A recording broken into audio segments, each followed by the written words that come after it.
Hearing on the Southern Poverty Law Center. The chair now recognizes the gentleman from Texas, Mr. Nels, to lead us all in the pledge. Would you please stand and join us in the Pledge of Allegiance?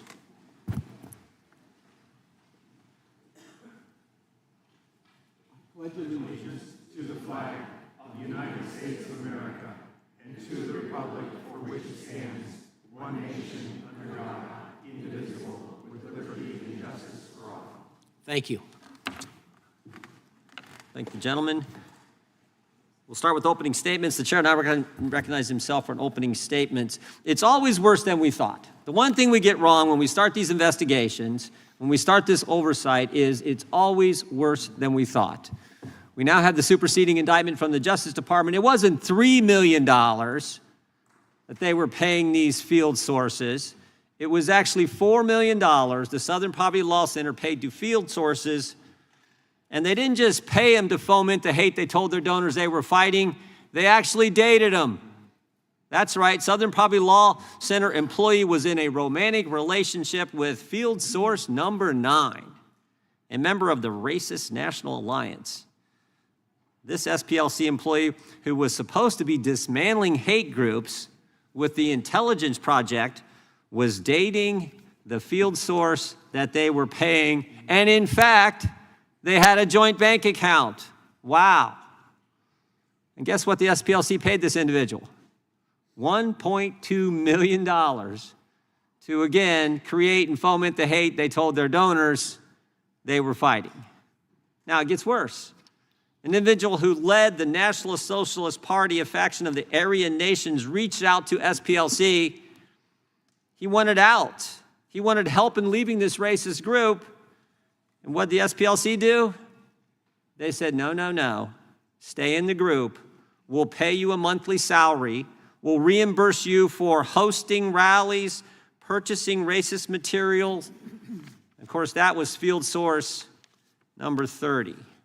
How about F37, field source 37?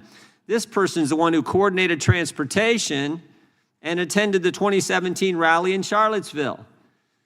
The Southern Poverty Law Center paid him $300,000 to the guy who helped put together the event where a young lady was killed. F27, he was paid $350,000. What'd he do? He ran the Aryan Nations Motorcycle Club. F43, president of some crazy group, was previously convicted of cross-burning, but the SPLC thought he was worth $19,000 of their donors' money. Again, all told, $4 million to manufacture hate. We said this last hearing. I still remember Rahm Emanuel saying, I'm talking about Democrats, never let a crisis go to waste. The SPLC took it a step further. They created the crisis. They manufactured the crisis, and by so doing, they became the standard, the source for determining who is a hate group. They labeled Family Research Council a hate group. Moms for Liberty was labeled a hate group. Turning Point USA labeled a hate group. Alliance Defending Freedom, even though they argued multiple cases, won 16 cases in front of the Supreme Court, they were labeled a hate group, but never Jane's Revenge, never the group who vandalized crisis pregnancy centers, churches, in the aftermath of the Dobbs decision. They never got labeled. And the Biden Justice Department helped make them the standard. This is probably the part that bothers me, I think bothers most people the most. They help make the Southern Poverty the standard in evaluating who's a hate group, who isn't. Because they consulted with them, they had quarterly meetings. The Deputy Attorney General, Lisa Monaco, quarterly met with SPLC. They would give SPLC any information they had, the Justice Department, the FBI had, they give it to them first. They even used them to train prosecutors. And of course, we know what it resulted in. The now famous memorandum from the FBI field office in Richmond, Virginia, where the FBI said, if you're a pro-life Catholic, you're an extremist. And of course, who did they cite for that? You guessed it, the Southern Poverty Law Center. Southern Poverty Law Center became part of the weaponized Garland-Biden Justice Department. Now, here's what's interesting. The Biden DOJ knew all about this scam that they were running, They knew the SPLC was doing this, but they didn't pursue the case. They dropped the case. Because when you meet with them, when you consult with them, when you have them train your prosecutors, you're not going to prosecute them. Nope, you're not going to do it because it's too valuable politically. And here's the scary part. And I'm sure we'll have questions from Mr. Fair later on about this. Here's the scary part. It all worked. Field Source 37, the guy at the Charlottesville rally, helped plan that rally, coordinate transportation there, was paid to attend. After the event, again, after the event where a lady was killed, the Southern Poverty Law Center almost tripled their income. $51 million to $133 million after they were coordinating the hate that took place at that crazy rally. You run a scam, you become the standard, you don't get prosecuted, and you make a ton of money. They got $800 million assets, $700 million in an endowment. Such a deal. And they would have gotten away with it, but for the oversight of Congress, and more importantly, the work of the Justice Department. So God bless the Attorney General and the work him and his team are doing. And we look forward to hearing from our witnesses today and asking them questions. And with that, I would yield to the ranking member for an opening statement. Thank you very much, Mr. Chairman. Welcome to our witnesses. Created in 1971 and headquartered in Montgomery, Alabama. Created in 1971, headquartered in Montgomery, Alabama. The Southern Poverty Law Center is one of America's leading civil rights groups. It fights for voting rights throughout the South, economic justice, and criminal justice reform. Like every major civil rights group in our history, it's been subjected to serious white supremacist violence. Its leaders have been threatened and attacked since its founding, and SPLC headquarters were firebombed in 1983 by members of the Ku Klux Klan who were convicted of conspiracy in federal court. After this attack and escalating racial terror, the SPLC added to its work a focus on the Klan and neo-Nazi groups and other purveyors of hate, violence, and white supremacy. In 1988, the SPLC litigated against the Southern whites of the Ku Klux Klan, the Southern white knights of the Ku Klux Klan, and drove them into bankruptcy, winning $1 million damages verdict on behalf of more than 50 peaceful civil rights marchers in Forsyth County, Georgia, who had been savagely attacked and injured by the Klan. In 2019, it brought a $14 million judgment and won it against the neo-Nazi founder of the Daily Stormer for orchestrating an anti-Semitic troll storm harassment campaign consisting of more than 700 death threats and vile abuse against a Jewish woman and her family. The SPLC has defended the rights of anyone and everyone targeted for hate, violence, oppression, and murder. Today, it's under attack by the Trump administration and MAGA. Like the Voting Rights Act of 1965, the great legislative achievement of the modern civil rights movement, now dismantled by the Roberts Court, the SPLC is an enduring institutional beacon of hope for millions of people seeking to create a more perfect union. The Trump administration is thus naturally trying to tear it down. I've heard three main arguments for this astonishing crusade. The first is that the age of racism and white supremacy violence is over in the 21st century, and so the SPLC's work is unnecessary.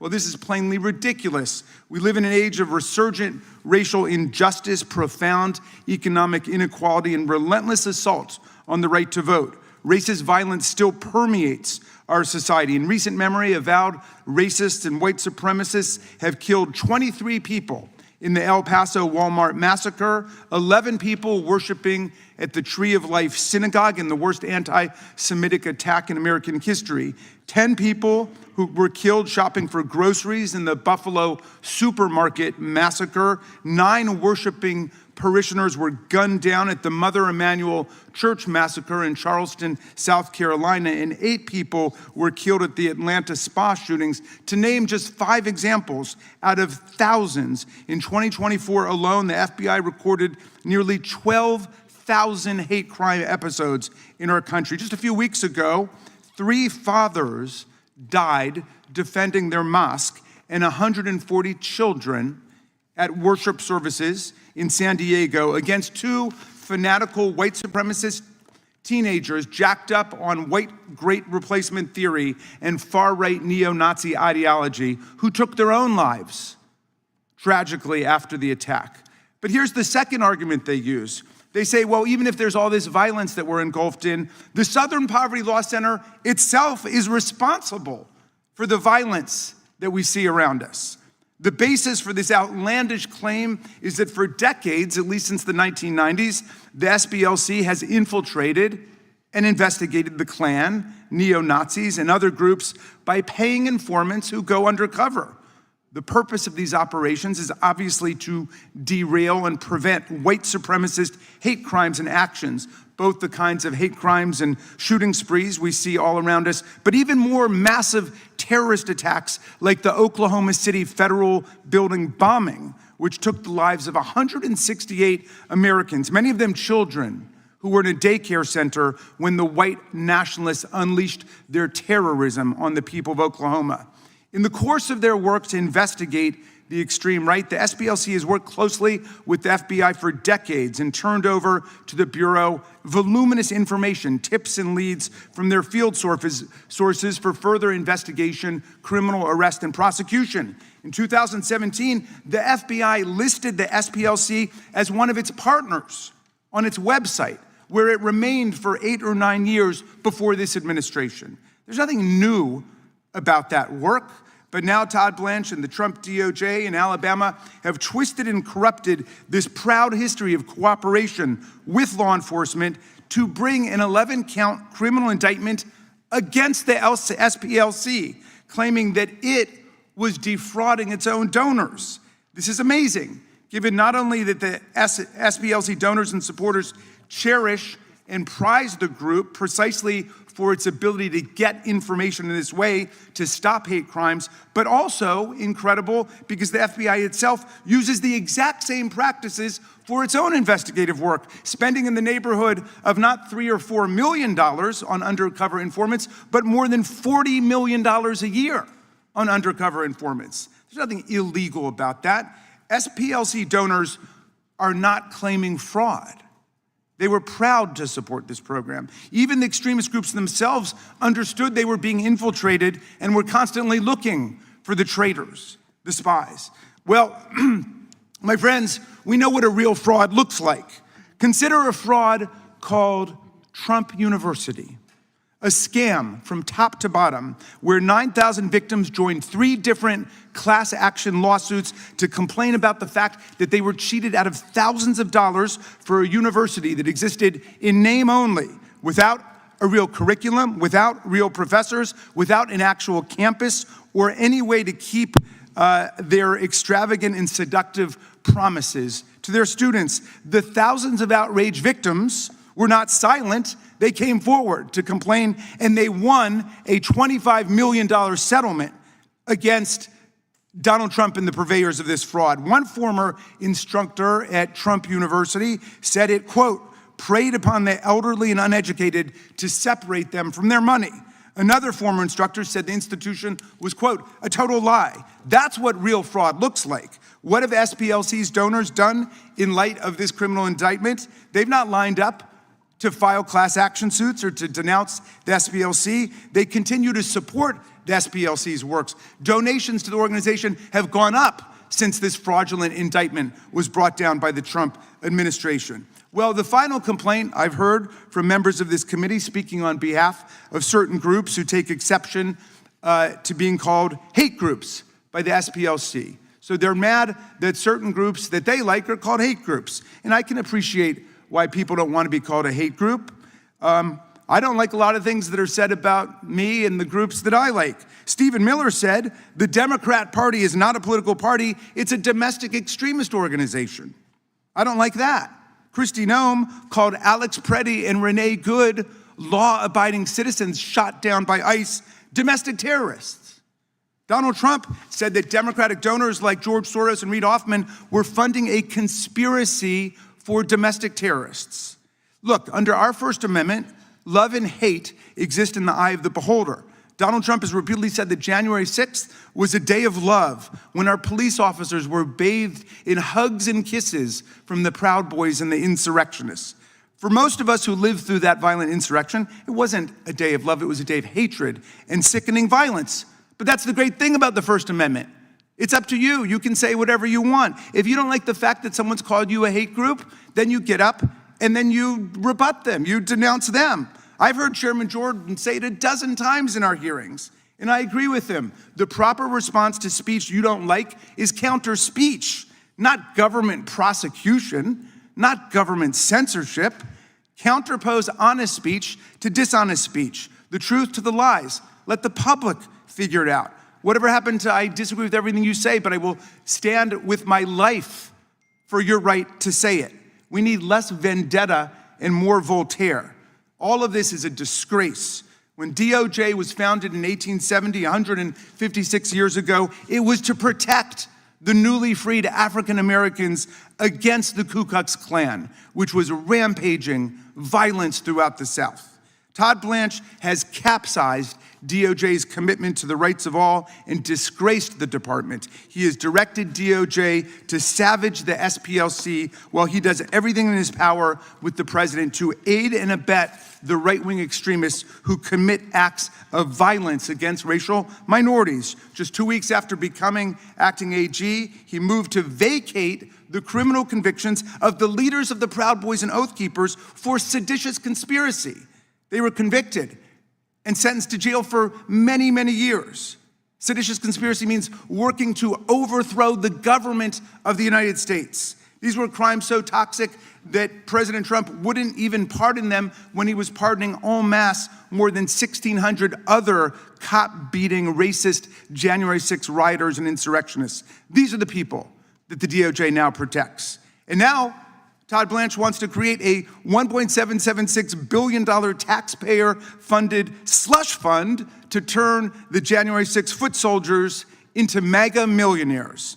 And while Blanche was at it, he signed an outrageous super pardon to give not just Donald Trump, but his entire family and all their businesses complete and total immunity from any investigation, audit, lawsuit, or prosecution by any federal agency for any criminal or civil violation against the United States up until this point. And while systematically firing prosecutors and FBI agents who worked on the January 6 investigation, the largest criminal probe in American history, Trump and Blanche are putting January 6 rioters, violent extremists, and their closest allies in key positions throughout the DOJ, like Jared Wise, who urged rioters to kill police officers on January 6, like Ed Martin, who defended violent cop beaters, both as a defense attorney and a federal prosecutor. He's been given free rein now as DOJ's pardon attorney, despite his long history of consorting with neo-Nazis.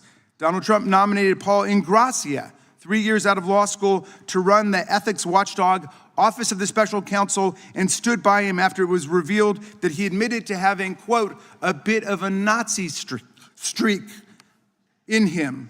And he wrote that the Martin Luther King holiday should be tossed into the seventh circle of hell. The Department of Defense hired Elias Irizarry, an unqualified, inexperienced 24-year-old Trump loyalist and convicted J6 rioter who was pardoned by the president to work on irregular warfare and counterterrorism, and so on. We understand that the extremist swamp that gave rise to this criminal indictment against the SPLC is just one more Orwellian attack on the civil rights movement and one more Kafkaesque prosecution designed to shame and ensnare the righteous and acquit and absolve the guilty. It is a tissue of lies that will join the pantheon of debunked fraudulent prosecutions that DOJ has been excoriated for by dozens of judges across the land, appointed by all different presidents. A few weeks ago, a federal judge in Rhode Island, Judge McElroy, called the government's submissions in a case misleading, if not utterly false. Another judge said that DOJ attorneys had submitted a patently false allegation to the court. Another judge rejected administration officials' testimony as disingenuous, squalid, and dishonorable. And another court found the administration had provided a highly misleading, if not intentionally false, sworn declaration so disingenuous that the court is left with little confidence that the United States can be trusted to tell the truth about anything. I predict it will not be long before another federal judge casts this obscene prosecution to the winds. I'm only sorry the great name of the House Judiciary Committee has now been made an accomplice to this fraud against the court and the country. I yield back to you, Mr. Chairman. Gentleman yields back. I don't think we're part of the fraud. I think the Southern Poverty Law Center was defrauding their donors. Without objection, all of their opening statements will be included in the record. Today's witnesses. Dr. Alveda King is the chair of the American Dream Initiative at the American First Policy Institute. She is the daughter of civil rights activist Reverend A.D. King and the niece of Reverend Dr. Martin Luther King, Jr. She is the founder of Speak for Life, an organization that advocates for the sanctity and dignity of human life. Mr. Bryan Fair is the interim CEO and president of the Southern Poverty Law Center. He previously served as the chairman of SPLC's board of directors. Mr. Ryan Bangert is the senior vice president for strategic initiatives and special counsel to the president at the Alliance Defending Freedom. He previously served in the office of the Texas Attorney General and was a litigation partner at Baker Botts LLP. And Professor Mary McCord is a visiting professor of law at the Georgetown University Law Center. She previously served in numerous roles in the Department of Justice. We welcome our witnesses and thank them for appearing today. We'll begin by swearing you in. You know how this works. Would you please rise and raise your right hand? Do you swear or affirm under penalty of perjury that the testimony you're about to give is true and correct to the best of your knowledge, information, and belief, so help you God? The records show that the witnesses have answered in the affirmative. Thank you. Please be seated. Please know that your written testimony will be entered into the record in its entirety. Accordingly, we ask that you summarize your testimony in 5 minutes. We're just going to start with Mr. Fair, and we're going to go right down the line. So, Mr. Fair, you are recognized for 5 minutes. Good morning, Chairman Jordan, Ranking Member Raskin, members of the committee. Last July, I took on a one-year leave from teaching to become the interim head of the Southern Poverty Law Center. So my testimony today will be one of my last official acts in this role.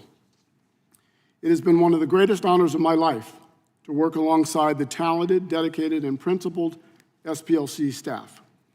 For 55 years, with the support of generous donors who appreciate our work, the SPLC has fought racial terror, white supremacy, and other forms of discrimination and hate, seeking to build and defend a multiracial democracy where we can all live and thrive.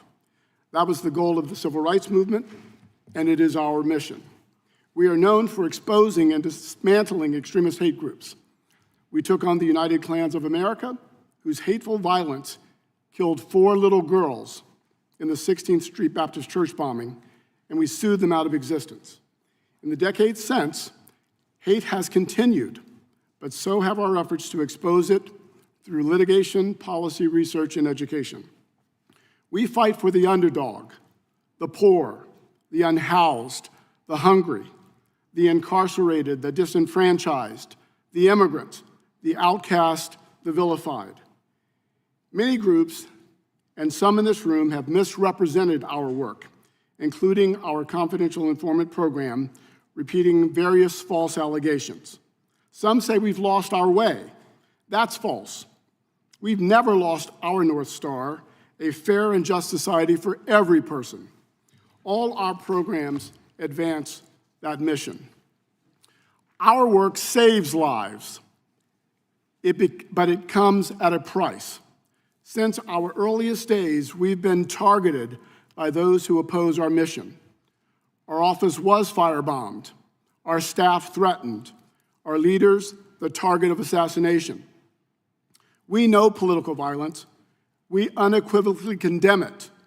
However, despite the danger, we will not stop exposing hate. This morning, we released our annual Year in Hate and Extremism report. It chronicles how the hard right has weaponized the levers of government to weaken the political and economic power of non-whites, immigrants, women, the LGBTQ+ community, religious minorities, and the poor. The forces turning back hard-won progress against discrimination are unrelenting and unashamed. The SPLC, alongside many civil rights groups and democracy defenders, is resisting them. To American people of goodwill, especially those left out of the American promise, your civic participation matters now more than any time since the civil rights movement. Today, I'm joined by several people who inspire our work. First, Ms. Karen Finn and her son Aaron are here. Aaron faced expulsion from school for alleged conduct that was a manifestation of his disability. Aaron lives with autism, and federal law prohibits schools from excluding students for behaviors connected to their disabilities. We sued, and with his mother's courage and dedication and his perseverance, Aaron graduated from that school in 2023. Ms. Tanya Gersh is also here. A Jewish Montana mom, Gersh and her family became the target of relentless anti-Semitic harassment from white nationalists, including threatening phone calls where all that could be heard on the line was gunshots. With the center's help, Gersh won a $14 million judgment against the neo-Nazi who incited her harassers. We stand with Karen, Aaron, Tanya, and thousands we protect every day. Fannie Lou Hamer said, "Nobody's free until everybody's free." The SPLC will continue our constitutionally protected work to ensure everyone in this country is treated with dignity, lives lives free of discrimination, and enjoys liberty and opportunity to thrive. These promises of our democracy are not self-executing. They require our collective vigilance, and we will continue to defend them when they come under attack. Finally, I must note that I'm constrained in answering some questions today because they may touch on matters involving pending criminal litigation against the SPLC or conversations that I've had with counsel. Frankly, this constraint is the result of the majority's injecting itself into a pending criminal matter 3 days after it was filed and then refusing our request to delay this hearing until that case is resolved. With that, I will answer what I can. Thank you, Mr. Fair. I would just point out this committee has had hearings on the activities of the SPLC prior to the indictment from the Justice Department. We thank you for your statement. Dr. King, you are now recognized for 5 minutes. Mr. Chairman, ranking member, and distinguished members of the committee, thank you for allowing me to testify today. I was born on January 22nd, 1951, not with a silver spoon in my mouth, but singing Amazing Grace and pledging allegiance to the flag of the United States of America. In other words, I was born into a Christian family led by Baptist preachers and men and women who loved God, believed in God, proclaimed the gospel of Jesus Christ, and embraced the truth found in Acts 17:26. And of one blood, God made every nation of people to dwell on the face of the earth.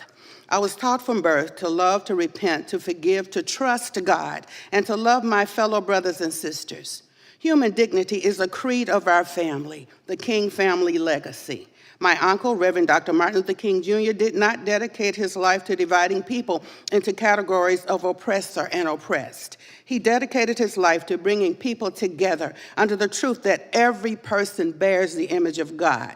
I come before you today not in anger, but in deep concern. I'm not sure anyone can fully grasp the emotions of a young girl who grew up in a family that sacrificed so much for justice and reconciliation, only to spend much of her adult life being watched, shadowed, criticized, and even threatened because she believes in God, in Jesus Christ, in the sanctity of life, and in the American dream. My family legacy reflects the very truth that America is strongest when we recognize our common humanity. My grandmother's family came from the west coast of Africa. My grandfather's family came from Ireland. My mother's family included Cherokee roots. I have spent my entire life living the reality that America is not a collection of competing tribes. America is one people under God. That is why I am troubled by the conduct and messaging of organizations that claim to fight hatred while profiteering from division. Recent allegations reportedly contained in a federal superseding indictment raise serious questions about the Southern Poverty Law Center's activities. Individuals associated with organizations the SPLC itself labeled as extremist or hate groups allegedly received substantial payments over many years. The indictment shares of payments totaling hundreds of thousands and in some cases more than $1 million to sources connected to white supremacist, neo-Nazi, and Ku Klux Klan organizations. Those allegations deserve careful examination. They reveal a troubling contradiction. Americans who faithfully donate their hard-earned money, many of them senior citizens like me, who sincerely want to combat racism and hatred, deserve transparency and accountability about how those funds are being used. America does not need more manufactured racial tension. We do need more labels with the sole do not need more labels with the sole intention to drive us apart. We do not need more lists that place citizens under suspicion because they hold sincere beliefs about faith, family, life, or public policy. I know myself about being labeled. Let me be clear. I reject racism. I reject hatred. I reject white supremacy. I reject any ideology that seeks to elevate one group of people above another. But I also reject the notion that Americans who hold traditional Christian beliefs should be treated as threats or terrorists simply because we disagree with a prevailing political thought. Today, I still have a dream. I dream that one day we will move beyond black power and white power and embrace God's power and human dignity. I dream that Americans will one day see each other not as enemies, but as neighbors. I dream that we will hear each other, see each other, and recognize that every human life has value from the womb to the tomb and beyond. We are, as Scripture teaches, as science testified, one blood, one human race. And if we remember that truth, we can build a future worthy of the sacrifices made by those who came before us. We must speak out for truth and against the forces that would manufacture hate, fear, division, and violence simply to line their pockets and further their political ambitions. Thank you. God bless America, and I look forward to your questions. Thank you so much. God bless you. Thank you. God bless you. Well done. Mr. Banger, you're recognized for 5 minutes. Thank you, Chairman Jordan, Ranking Member Raskin, members of the committee, for the opportunity to testify before you today. Over 50 years ago, the SPLC was founded to fight the scourge of racism, but the SPLC has drifted from that founding purpose. The indictment alleges that the SPLC deceived donors into funding the racist groups it claimed to fight. But beyond these shocking allegations of hypocrisy lies a broader story, how the SPLC tarred mainstream conservative organizations as hate groups, and then relentlessly sought to silence those groups by persuading America's leading financial and technology firms to exclude them from the marketplace. ADF is one of those organizations. We've been on the SPLC's hate map since 2016, which is odd, given that we reject racism. Our Christian faith teaches that all are created equal, and all are made in the image of God. But it makes sense when you understand today's SPLC, in the words of some, as a political hit operation. The SPLC has branded ADF and others like us as hate groups solely because it disagrees with our work, grounded in our religious conviction on behalf of children told by the medical establishment to disfigure and permanently mutilate their bodies, on behalf of the most vulnerable among us, both those unborn and those at the end of life. Our advocacy for these mainstream positions has repeatedly led us to the U.S. Supreme Court, where we have secured 18 victories since 2011, including 2 more cases under submission today. In fact, the SPLC even quietly filed an amicus brief supporting one of ADF's Supreme Court wins on behalf of freedom of association and donor privacy. But the SPLC cannot abide our work on behalf of the vulnerable, parents, children, and the unborn. So it has slandered ADF and other groups like us as hate groups, and sought to lock us out of the public square. The SPLC began targeting mainstream Christian and conservative organizations by adding them to their hate map in 2010. 7 years later, the SPLC's fundraising skyrocketed in response to the notorious Unite the Right rally in Charlottesville. But this wasn't a stroke of good luck. The superseding indictment alleges that the SPLC funded and supported one of its ringleaders. In the immediate aftermath of Charlottesville, the SPLC received large donations or commitments from leading firms and personalities, including JP Morgan Chase, Facebook, Google, Twitter, and even Tim Cook at Apple. In 2018, it launched a coalition of left-wing organizations called Change the Terms. They understood that you don't have to win a debate with your opponents if they're invisible. So the coalition targeted critical banking, payment processing, donor advisory, technology, and digital communications infrastructure. It embedded the SPLC within that infrastructure of corporate decision-making, allowing it to influence terms of engagement, flag business partners, and bully corporations into compliance. In short, the SPLC mobilized corporate America to crush the voices of mainstream conservative organizations. The Biden years saw the SPLC deepen its presence in America's political and corporate infrastructure. The Biden DOJ and White House met regularly with SPLC officials. Amazon used the SPLC to blackball groups from its Amazon Smile Giving program. So did the employee charitable giving platform Benevity, which serves nearly a quarter of the Fortune 1000. ADF saw tangible impacts. We lost access to the Amazon Smile program, nonprofit pricing from large technology providers like Microsoft, Adobe, and Intuit, web hosting on the Pantheon platform, and access to donor-advised funds at Fidelity. A partisan political organization like the SPLC should never have been allowed to function as an unaccountable private gatekeeper to critical financial, technology, and communication services. And corporations should never have accepted the word of an organization that is itself severely compromised. In addition to standing indicted today, the SPLC has paid millions in settlements for defamation. Its co-founder and president left in 2019 amid staff reports of a systemic culture of racism and sexism. It received an F from Charity Navigator for hoarding donor money to the tune of more than $800 million, much of it offshore. Former employees have said that the SPLC is little more than a highly profitable scam. The time has come to uproot the SPLC from America's financial and technology infrastructure, and Congress can help. Investigations of the SPLC can reach beyond the indictment to examine the SPLC's relationships with financial institutions, technology companies, and digital communications platforms. Moreover, Congress can pass legislation barring federally insured financial institutions from delegating decision-making to private entities that discriminate based on First Amendment protected activity. These would be critical steps toward dismantling the SPLC's shadow censorship regime. We thank the committee for its interest in doing so. Thank you, Mr. Bangert. Professor McCord, you're recognized. Members of the committee, thank you for inviting me to testify. The Department of Justice should not use its power as a weapon against people and organizations disliked by the president. No one has said this better than former U.S. Supreme Court Justice and U.S. Attorney General Robert Jackson in his 1940 speech, The Federal Prosecutor.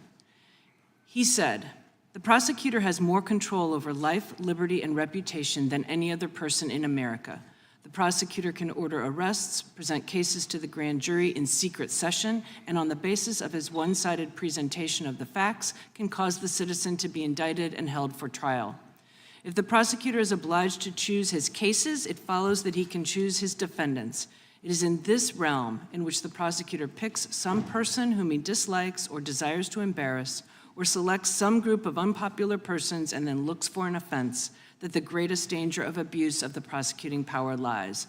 It is here that law enforcement becomes personal, and the real crime becomes that of being unpopular with the predominant or governing group, being attached to the wrong political views, or being personally obnoxious to or in the way of the prosecutor himself." What Justice Jackson warned about has come to pass. The DOJ has initiated fraud investigations against political enemies such as New York Attorney General Letitia James, Federal Reserve Board member Lisa Cook, and former Chair Jerome Powell, and Senator Adam Schiff. And at the same time, the president has granted clemency to more than 70 allies, donors, and others convicted of hundreds of millions of dollars in fraud across his 2 terms, often after receiving financial or other benefits from them.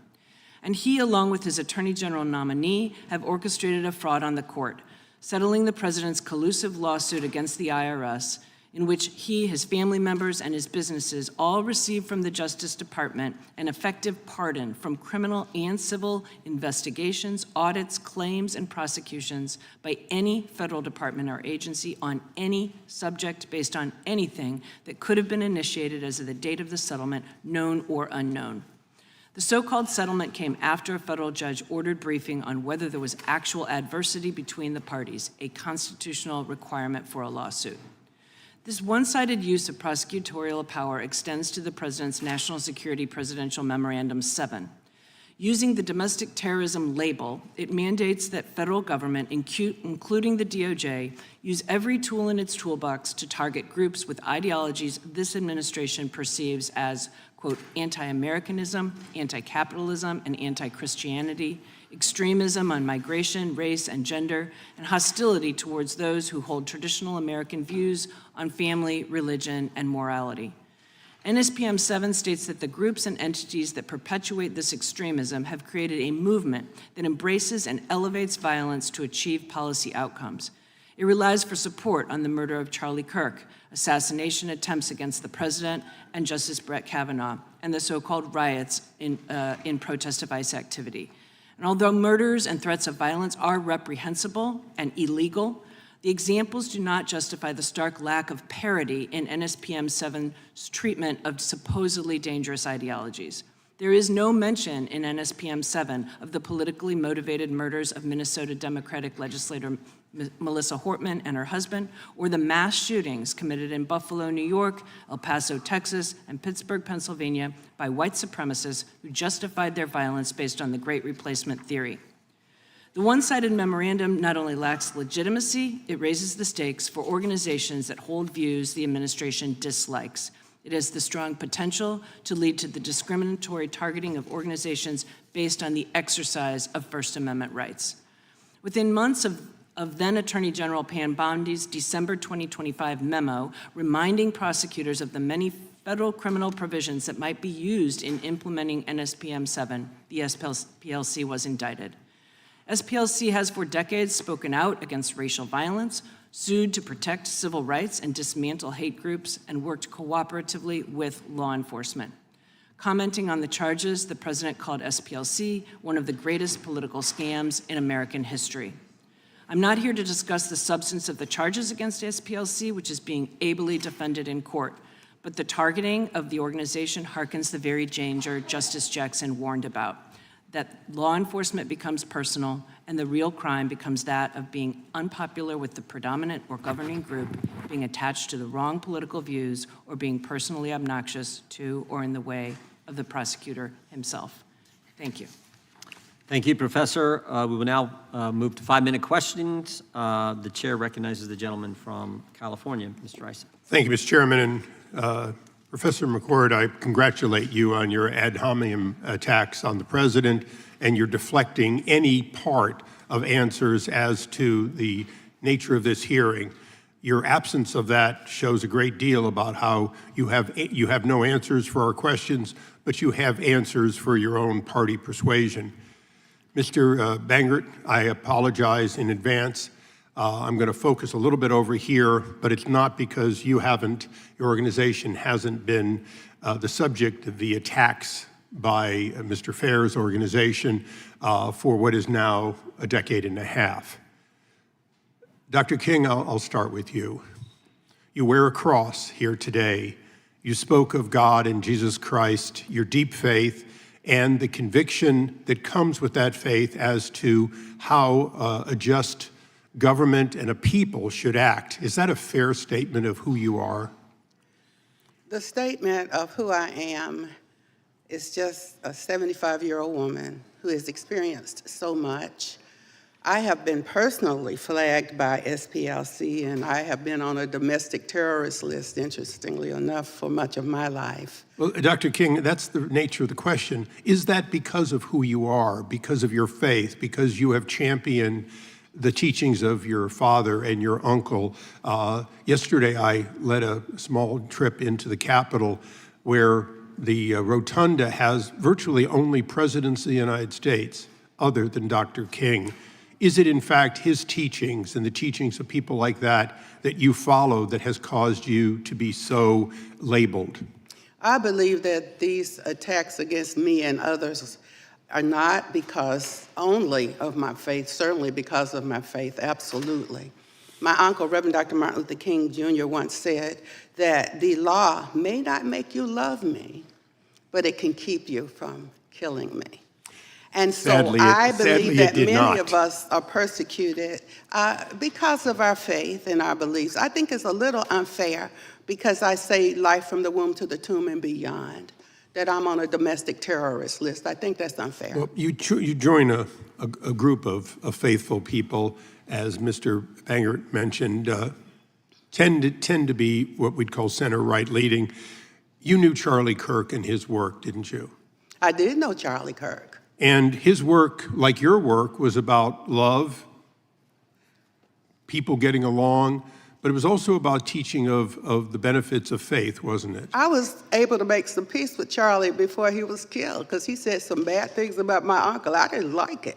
I was upset, and I said, Charlie, but one of the last things Charlie said to an African-American young man, he says, our DNA makes us the same, not the skin. Charlie actually said that, and he publicly apologized at a meeting where I was. So Charlie was not an angel. I'm definitely not an angel. President Trump, Biden, Obama. Angels, please raise your hand right now. If you're out there, I need to meet you. However, it's misguided compassion that brings us here today. It is misguided compassion that puts me on a domestic terrorist list. I think that is very unfair. And you know, old people like me giving money to SPLC and then calling me later, oh my God, they believe in it's okay to cut a boy's penis off? I was like, seems like they're spending a little money to do that. And people are totally shocked.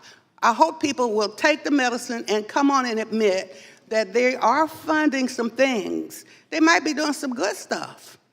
But look like this, I have a dog and I'm making some brownies. And they chocolate. The dog poops some brown stuff. I put a little secret ingredient in there. And I put it in my brownies and the people get worms. It's not right. It's just not right. Thank you, Dr. King. Mr. Fair, I don't want you to be left out of this conversation. Your organization has labeled Dr. King and Charlie Kirk and others. Do you regret that? Will you recant it? Or are you going to double down and say that these people, including the martyred Charlie Kirk, in fact, somehow deserve to be on your hate list for their constantly talking about bringing people together, talking about the teachings of the Bible and the like? Congressman Issa, as I said in my statement.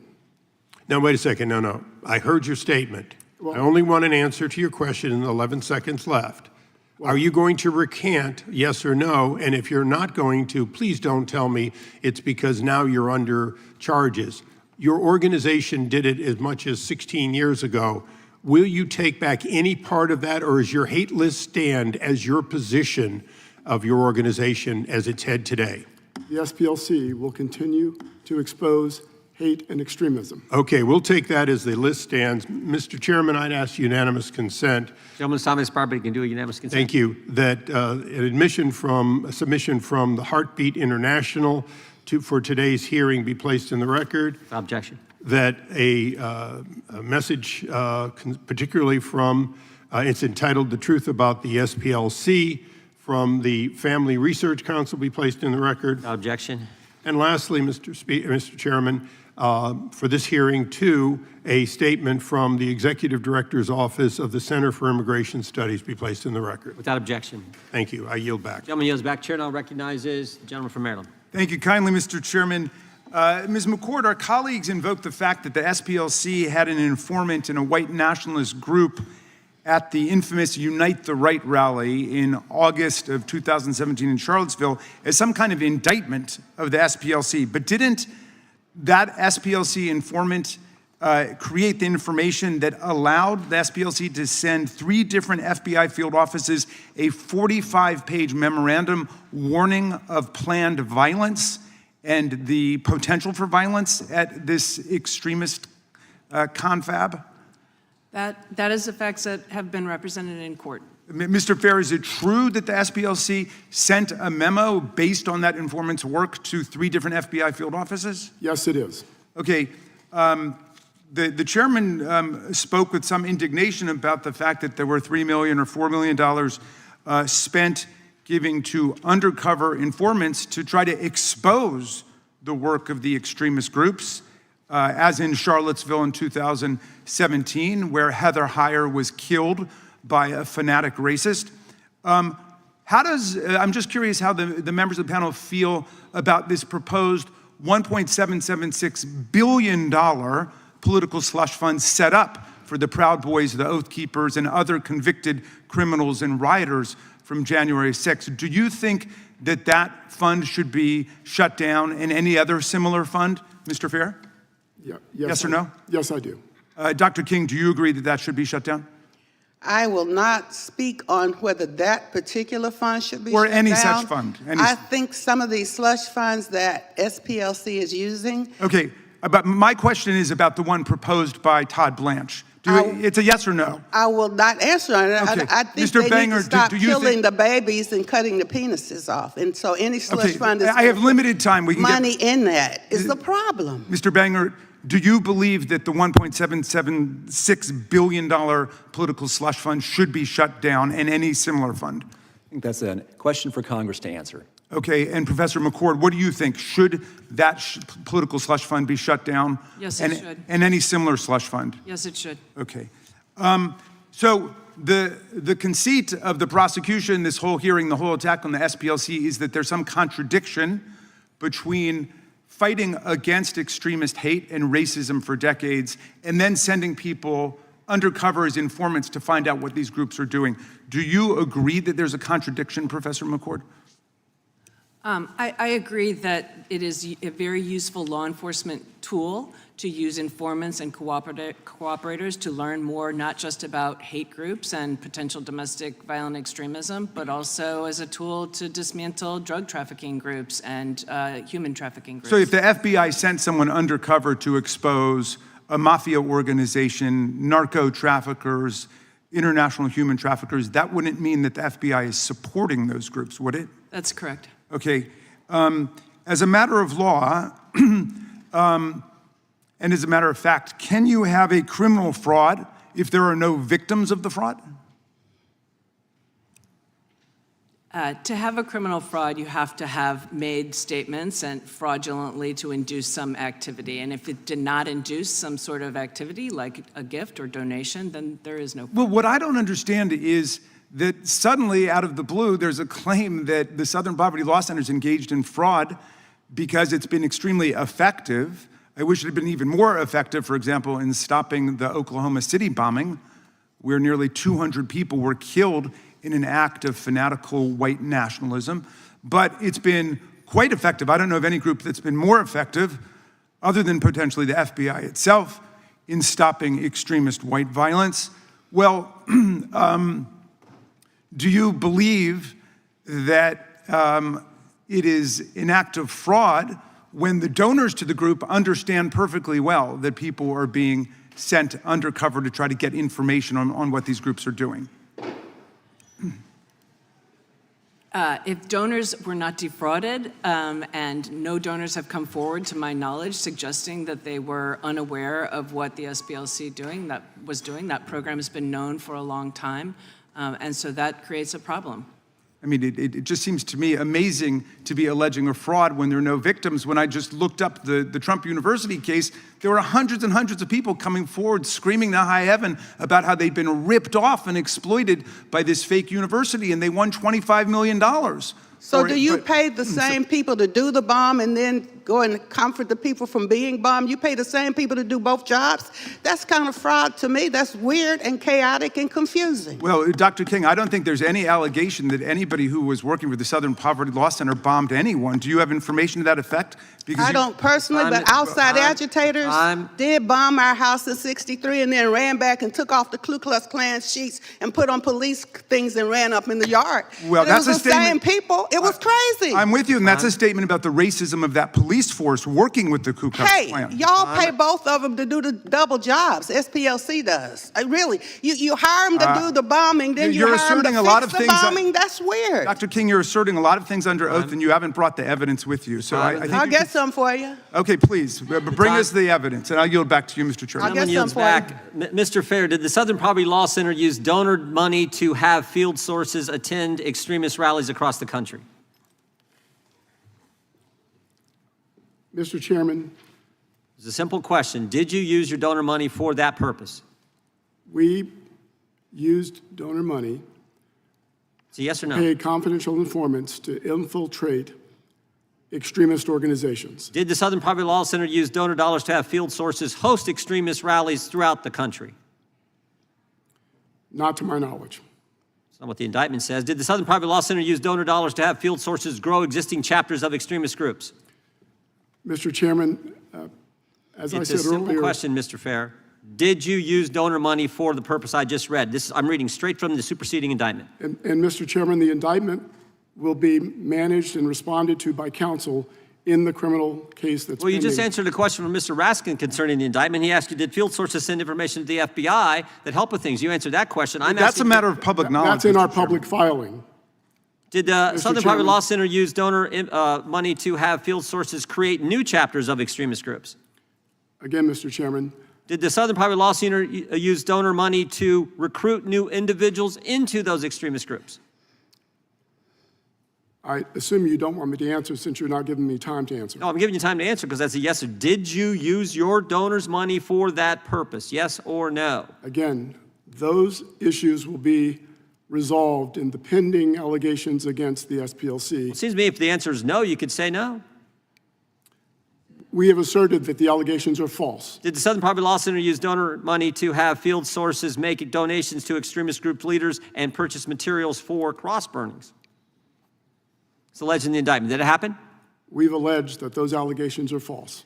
Did Southern Poverty Law Center use donor dollars to have field sources create racist paraphernalia that extremist groups sold at rallies? We've alleged that those allegations are false. Okay, how about this? What is Fox photography?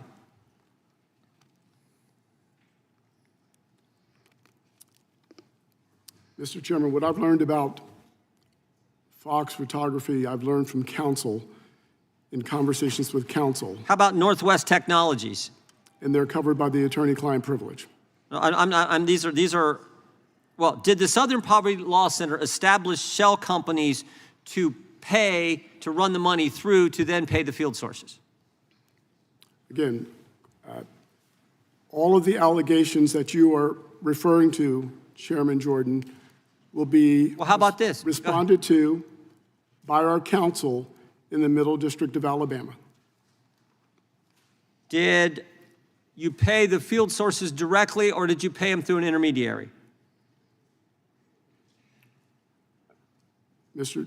Chairman Jordan, Yep. our counsel will respond to all the allegations in the indictment in the case pending in the Middle District. Well, there's all these companies that you sent money to. Center Investigative Agency, not the CIA, but your CIA. Fox Photography, Northwest Technologies, Tech Writers Group, Rare Books Warehouses, Imagery Link, J&J Electronics, and Kelly's Marine. And I'm just want to know if that was the intermediate shell companies that you guys set up to pay the field sources. Is that true?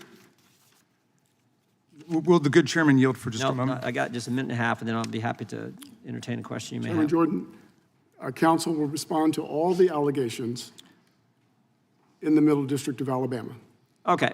as the process allows. Did you do it all for the money? I mean, you said now, I think the Southern Poverty Law Center said you're no longer going to use these field sources. You're going to stop the program. But you did it for multiple years. And according to the indictment, it was $4 million that you shelled out to these various field sources to engage in all the activities I just read. As I'm we just said wondering, in was our- it all about the money? As we said in our public statement, Chairman Jordan, we did it to protect our staff and to protect the public. Did fundraising increase after paying people to stay in these groups who actually wanted out of them? Did your fundraising increase?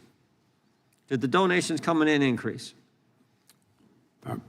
Chairman Jordan, I'm not sure exactly what you're referring to when you say. How about this? After the crazy Charlottesville rally, did fundraising go up?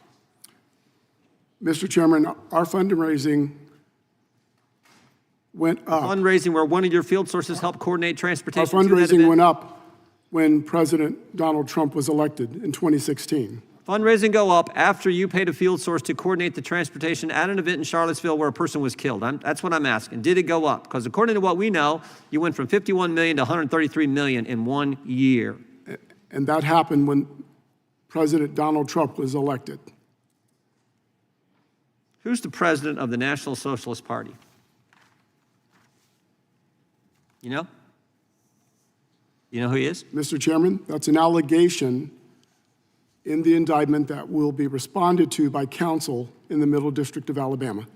My time has expired. The chair now recognizes the gentleman from New York. Thank you, Mr. Chairman. Mr. Chairman, in a Justice Department that has lost more than 10,000 attorneys since the start of President Trump's second term, it's not surprising that the indictment of SPLC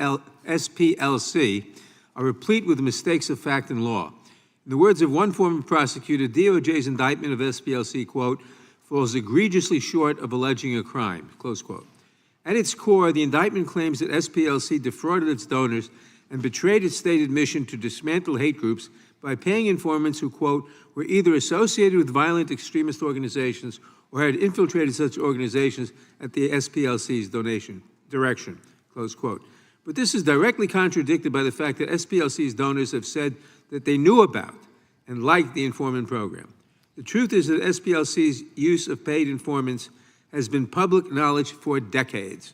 Mr. Fair, has information provided by informants to the SPLC been used to prevent political and racially motivated violence? I'm sorry, Congressman Adler. Has information provided by informants to SPLC been used to prevent political and racially motivated violence? Yes, Congressman Adler. We shared information that we learned through our confidential informant program with local, state, and federal law enforcement to prevent racial violence against the public at large and to protect our staff. Thank you. SPLC proactively shared information obtained from its informants with law enforcement agencies in order to prevent the activities of extremist groups, in other words. Question, Mr. Fair, can you explain what actions the SPLC took before the Unite the Right rally in Charlottesville in an attempt to help law enforcement? Congressman Adler, again, I must say that counsel will respond to all allegations in the indictment in the Middle District of Alabama. That's not an allegation. It's part of the allegation. Okay. Mr. Fair, can you explain how the SPLC's informant program helped thwart a terrorist attack in Las Vegas in 2019? Yes, Congressman Adler. In our public filings, we have already stated that SPLC shared information about a particular white nationalist group, Atom Waffen, and to prevent a terrorist attack in Las Vegas in 2019. Thank you. And what about Philadelphia's Navy Yard? Can you tell us briefly about that? Again, in 2018, the SPLC shared information with the FBI and with law enforcement about potential criminal activity by a member of the Vanguard America. We shared that information with law enforcement. Thank you. It sounds to me like SPLC's informant program has been essential and that SPLC has worked with law enforcement to keep our community safe. And yet, shortly after the indictment was announced, Acting Attorney General Todd Blanche falsely claimed on Fox News that the DOJ had, quote, no information, unquote, that suggests that SPLC shared information collected through its informant program with federal law enforcement. This was obviously a lie. In fact, DOJ was forced to walk back Blanche's false claim after SPLC filed a motion to address the government's, quote, materially false statements. Ms. McCord, the Acting Attorney General, the chief law enforcement official in this country, made a patently false statement publicly about a material fact in an ongoing prosecution. Can you explain why a false statement made by an acting attorney general directly related to an ongoing prosecution would be concerning? Well, this is something, first of all, given that Mr. Blanche has now rescinded that statement, it begs the question of whether he knew what he said was false at the time. And if he did, it's a terrible thing to try to prejudice the American public against the SPLC in these criminal charges by making a statement like that, which is really core to the indictment, whether they were sharing information with law enforcement. Thank you. DOJ's case against SPLC, much like the investigations into James Comey, Letitia James, Jerome Powell, Lisa Cook, and so many others is yet another example of the Trump administration's total weaponization of the Department of Justice. And this committee's hearing today is an example of slander against one of the greatest civil rights organizations we've had. I yield back. Gentleman yields back. The gentleman from Texas is recognized. Thank the chairman and thank the witnesses. I'd like to observe Mr. Panger. We both served in the Office of the Attorney General of the state of Texas. I want to thank you for your service there. Mr.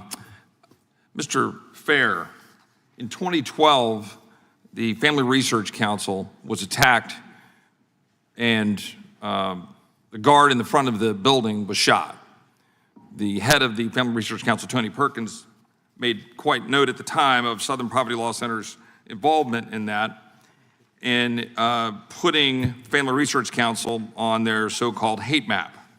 Has the SPLC ever acknowledged that its designation contributed to that attack? Congressman Roy, Yes or no? I can't answer that question with a yes or no. You asked me if I Did they retract, correct, or reconsider the listing of the Family Research Council on its hate map? The Family Research Council is listed on our hate map because it meets the criteria. To this day, you continue to keep the Family Research Council on its hate map. Is that true? The Family Research Council remains on the hate map because it meets the criteria that we use for Which criteria? The Family Research Council is an anti-LGBTQ. Okay, so on your website, you used to have language on there defending your position on the Family Research Council, and you had language saying that other groups, like Focus on the Family, are not included, and you use that as your defense. Well, that language is now gone, and Focus on the Family is now noted as a hate group. Mr. Roy. Can you explain that? Congressman Roy, we take no pleasure in listing any group, and we wish the list was empty. But we have the constitutional right to express our opinion. How many leftist anti-Jewish groups do you have listed on your website? Name them. Anyone listening to this can go to our website and see our Year in Hate and Extremism report was released this morning. How many extremist Islamic groups do you have of the 1,500 or so organizations you have on your hate map? Again, anyone can go to our website. My office has been looking over it and can't really find one. Again, it is the SPLC's. You think right. SPLC could provide us a list of the Islamic-oriented groups that you have on your hate map? Mr. Roy, we don't target any group because of its religion. Really? I want to be clear about that. Really? Yes, that's exactly right. We target no group because of its religion. We target groups because they express statements and engage in activities that demean and vilify. So you brought up LGBTQ groups I'm sorry, a second Mr. ago. Roy. So you brought up LGBT groups a minute ago. So you think there's a bunch of Islamic groups that are pro-LGBTQ? Is that the position of the SPLC? I just want to make sure the record is reflecting that. Mr. Roy, as I said, we target no group or label no group because of its religion. We target groups and label groups because of what they say about others.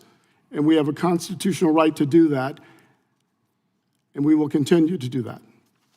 How long did it take for you to criticize the attacks on October 7th?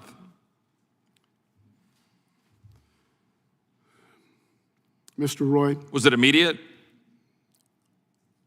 We were clear and loud about our criticism of the Hamas attack on Israel on October 7th. My research shows that it took you at least 3 weeks to finally say anything, and then you attacked and criticized Israel. Mr. Roy. Do you think the record reflects that, or am I incorrect? Mr. Roy, as I said, the SPLC has a 55-year history of fighting anti-Semitism. It speaks for itself.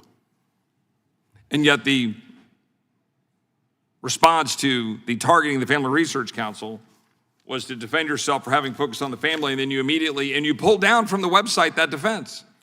It was your only defense. Well, first, Mr. Roy, speakers in the United States don't need to defend their speech. We have free speech.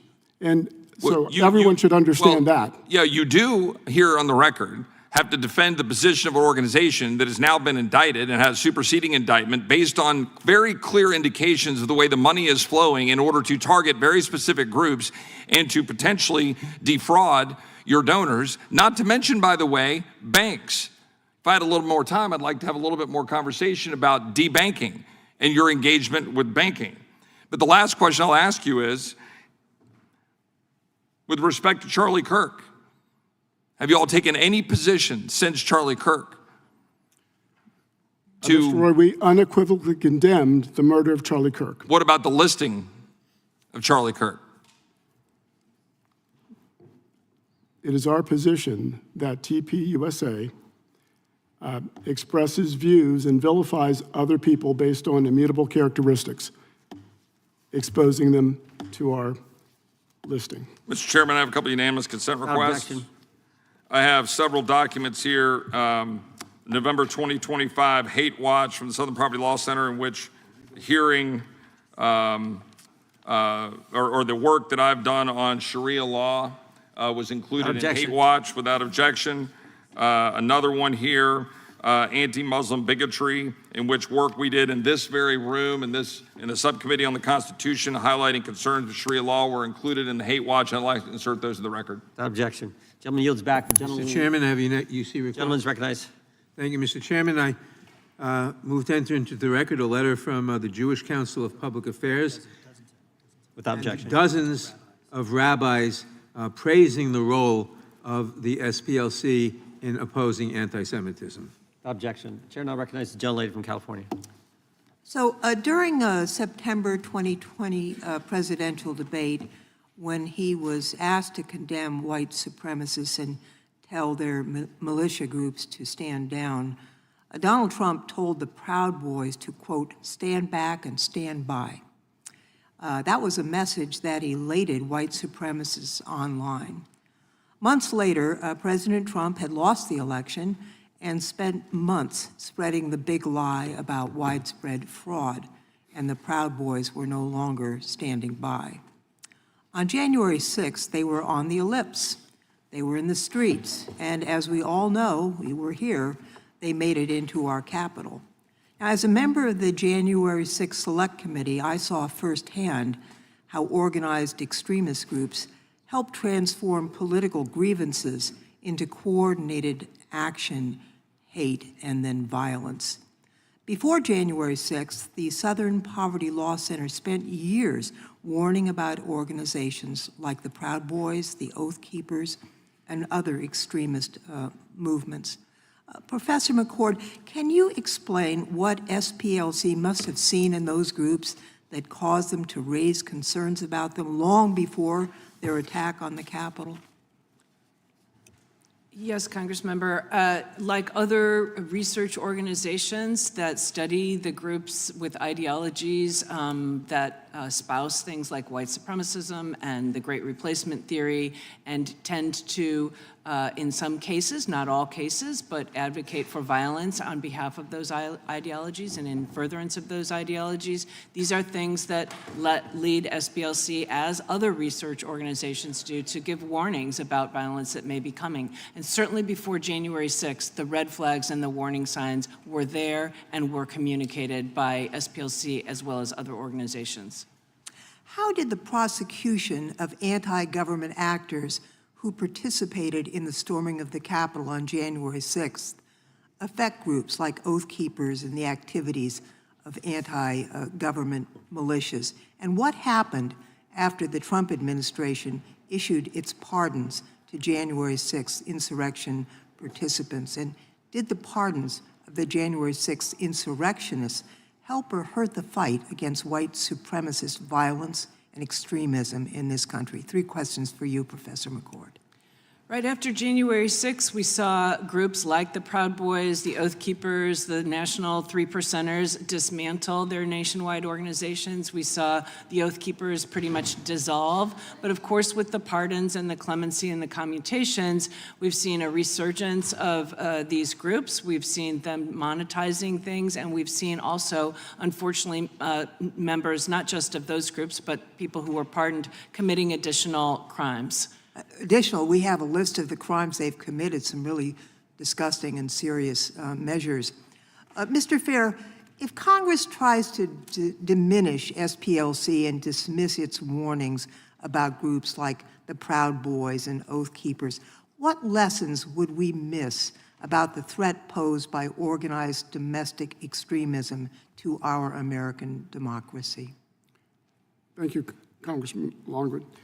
The lessons we would miss is that all of us are less safe with the threat of domestic terrorism, that these groups that both express hate, that express white supremacy, that terrorize various groups are a danger to all of us. And we need to know about them. We need to know about what they say, and we need to know about the actions that they take. That's what we'll miss. I thank you for those answers. I think it's really quite telling that the Republican majority on this committee has now had a second hearing to scrutinize SPLC rather than discuss their findings and figure out how to prevent another such attack on our democracy. These lunatics that Donald Trump unleashed back onto America's streets are prepared to go to war for him again. They're violent, they're hate-filled, and they have a president who will not hold them accountable for violating the law. He's pardoned them. He says he wants to give them taxpayer money to reward them. That's the threat we need to be discussing, not the folks at SPLC who are pointing out this threat. With that, Mr. Chairman, I yield back. Until it yields back, I would just remind Mr. Fair that the Family Research Council doesn't terrorize anyone. And shortly after you put them on the hate list, individual came into their facility and shot the security guard. I now recognize the gentleman from... Sure, a quick unanimous consent request. Yeah. Just in response to the time frame with respect to the SPLC's response to October 7th, an article here from Fox that shows that statement was in fact 3 weeks later on October 28th. I'd like to insert that in the record. Objection. And subsequent reports in response to their response saying it's an international incident. There are several reports here showing that they previously responded to other international incidents in Europe and in Australia and others. I'd like to insert those in the record. Without objection. Chair Thank you, number Mr. Chairman. the gentleman from California. Thank you. Mr. Fair, does any of the money that the SPLC raises come from foreign sources, whether foreign nationals, organizations, foreign governments? Not to my knowledge. How does your organization consult or communicate with foreign sources? Not to my knowledge. During the Biden administration, did the Department of Justice seek your organization's guidance on determining political groups to target?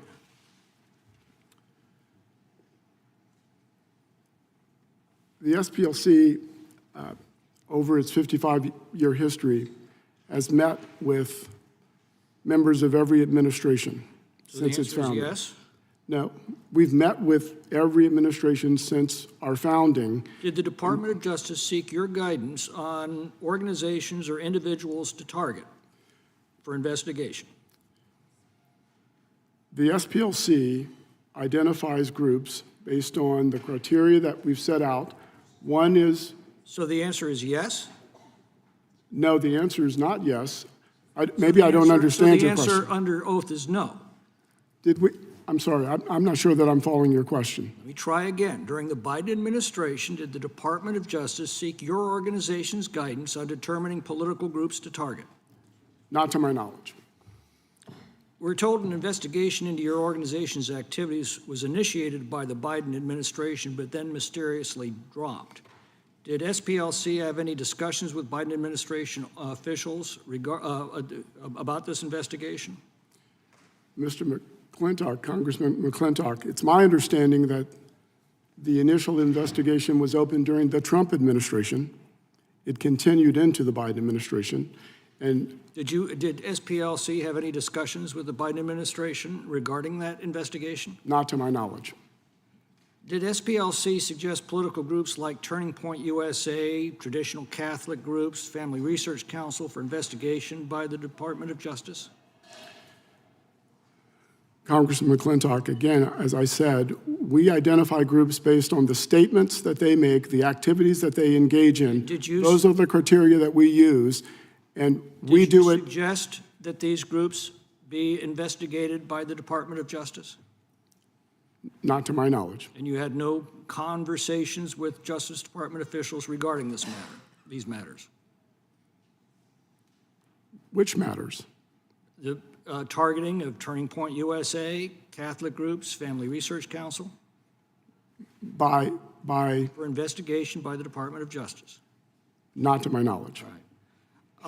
Did the SPLC arrange for the break-in and theft of documents from an extremist group? Congressman McClintock, I believe that is an allegation in the indictment that will be discussed and responded to in the Middle District of Alabama in the criminal case pending. Well, it's my understanding the charges are wire fraud, bank fraud, false statements, and conspiracy to commit money laundering. How does that deal with the break-in?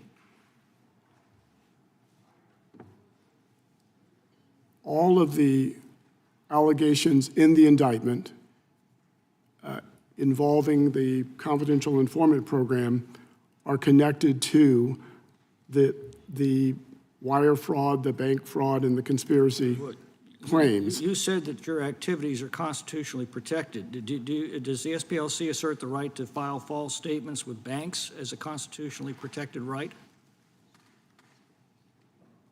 The SPLC has not filed false statements or false claims. I didn't ask that.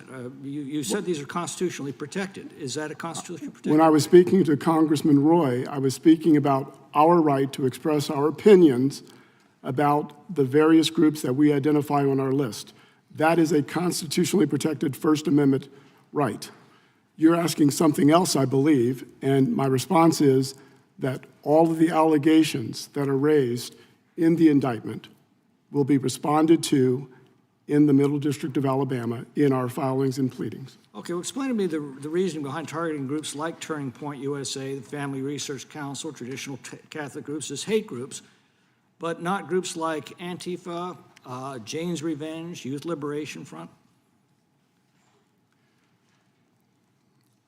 We list groups that demonize or vilify people based on immutable characteristics or that express anti-government conspiracy Do you theories. believe that Antifa and Jane's Revenge and Youth Liberation Front have committed violent acts? Congressman McClintock, it's my understanding that the FBI has said Antifa is an ideology, not a group. So a group, if it's not a group, it wouldn't be identified on our list. So you don't recognize it as a group? I'm sorry? You don't recognize it as a group? Mr. Chairman, the time's up here. Time of the gentleman has expired. For unanimous consent. Thank you, Mr. Chairman. I ask unanimous consent to introduce the SPLC's hate map, which lists a half a dozen different chapters of the Nation of Islam as anti-Semitic hate groups. Without objection, the chair now recognizes, and I should have mentioned this earlier, I apologize. If you need a break, just let us know. We'll be happy to give you a break. We understand, because it's going to, as you know, going to go on for a while here. And I think it's the gentleman from Tennessee, Mr. Cohen. Thank you, Mr. Chair. Mr. Fair, why was the Southern Poverty Law Center called the Southern Poverty Law Center? We were founded to defend the poor, to assist the poor, to resist racial terror against poor people across the South. So anti-poverty work has been in our DNA. We continue to do work on behalf of the unhoused, the hungry, the poor.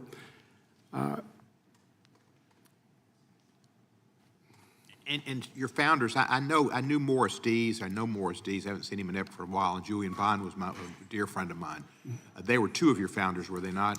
That's correct. Were there other founders that people might know? The three founders, Morris Dees and Joe Levin, came together and named Julian Bond the first president. Pretty good crew. Outstanding crew. Yeah, they all should have gotten presidential medals. I tried to get Julian one, but for some reason, two of our presidents failed. Why, I do not know. So the Southern Poverty Law Center was not formed to go after international discrimination and hate. There's plenty of hate in the South. Yes. The South's abundant with hate. Our initial work was primarily focused in the South, but that work has expanded to cover the entire country. I don't understand the questioning some of the people on the panel about suggesting the Southern Poverty Law Center is not concerned about anti-Semitism and Jewish hate.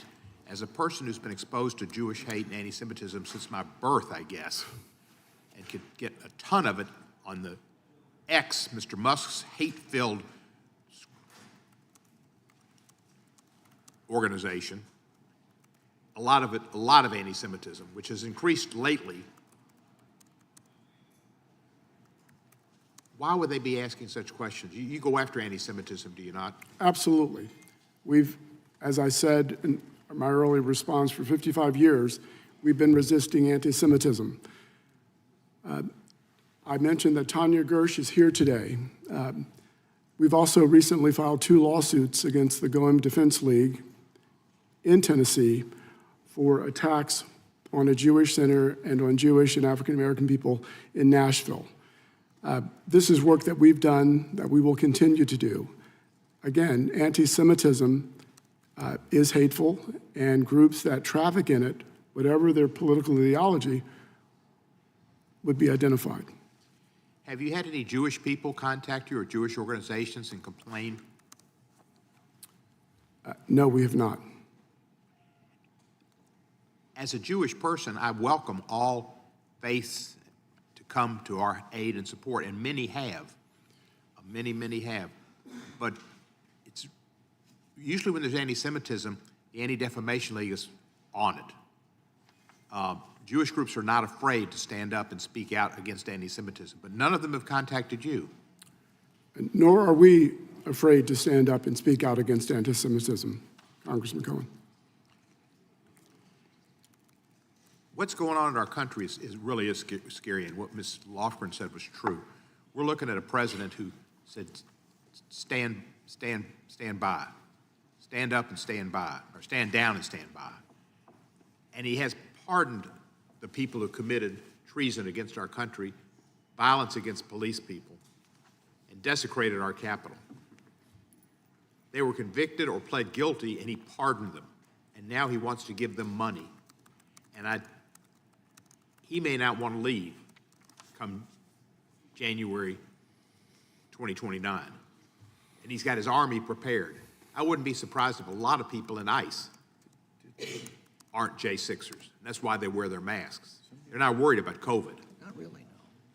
They're hiding themselves from the public, and there's a reason for it. I value your work. When one of my best friends died about 8 years ago, Irvin Salke, who was also a friend of Julian Bond's, an outstanding member of the Ratner Sugarman Lucas law firm, the first African-American integrated law firm in Memphis, I asked that people give memorials to the Southern Poverty Law Center in his honor. I'm proud of every memorial that's been given, and I'm proud of every donation I've made. I thank you for your work, and I thank you for continuing the work of Julian Bond and Morris Dees and Mr. Levin. You are a blessing. Thank you. Thank you. The time of the gentleman expired. Chair now recognizes the gentleman from. I've got a unanimous consent Gentleman from request. Georgia is recognized. A statement from Kristen Clark, General Counsel for the National Association for the Advancement of Colored People, that unequivocally opposes the targeting of the Southern Poverty Law Center, objection. an organization dedicated to combating hate violence in America. Without objection. Chair now recognizes the gentleman from Wisconsin for 5 minutes. Thank you, Chairman.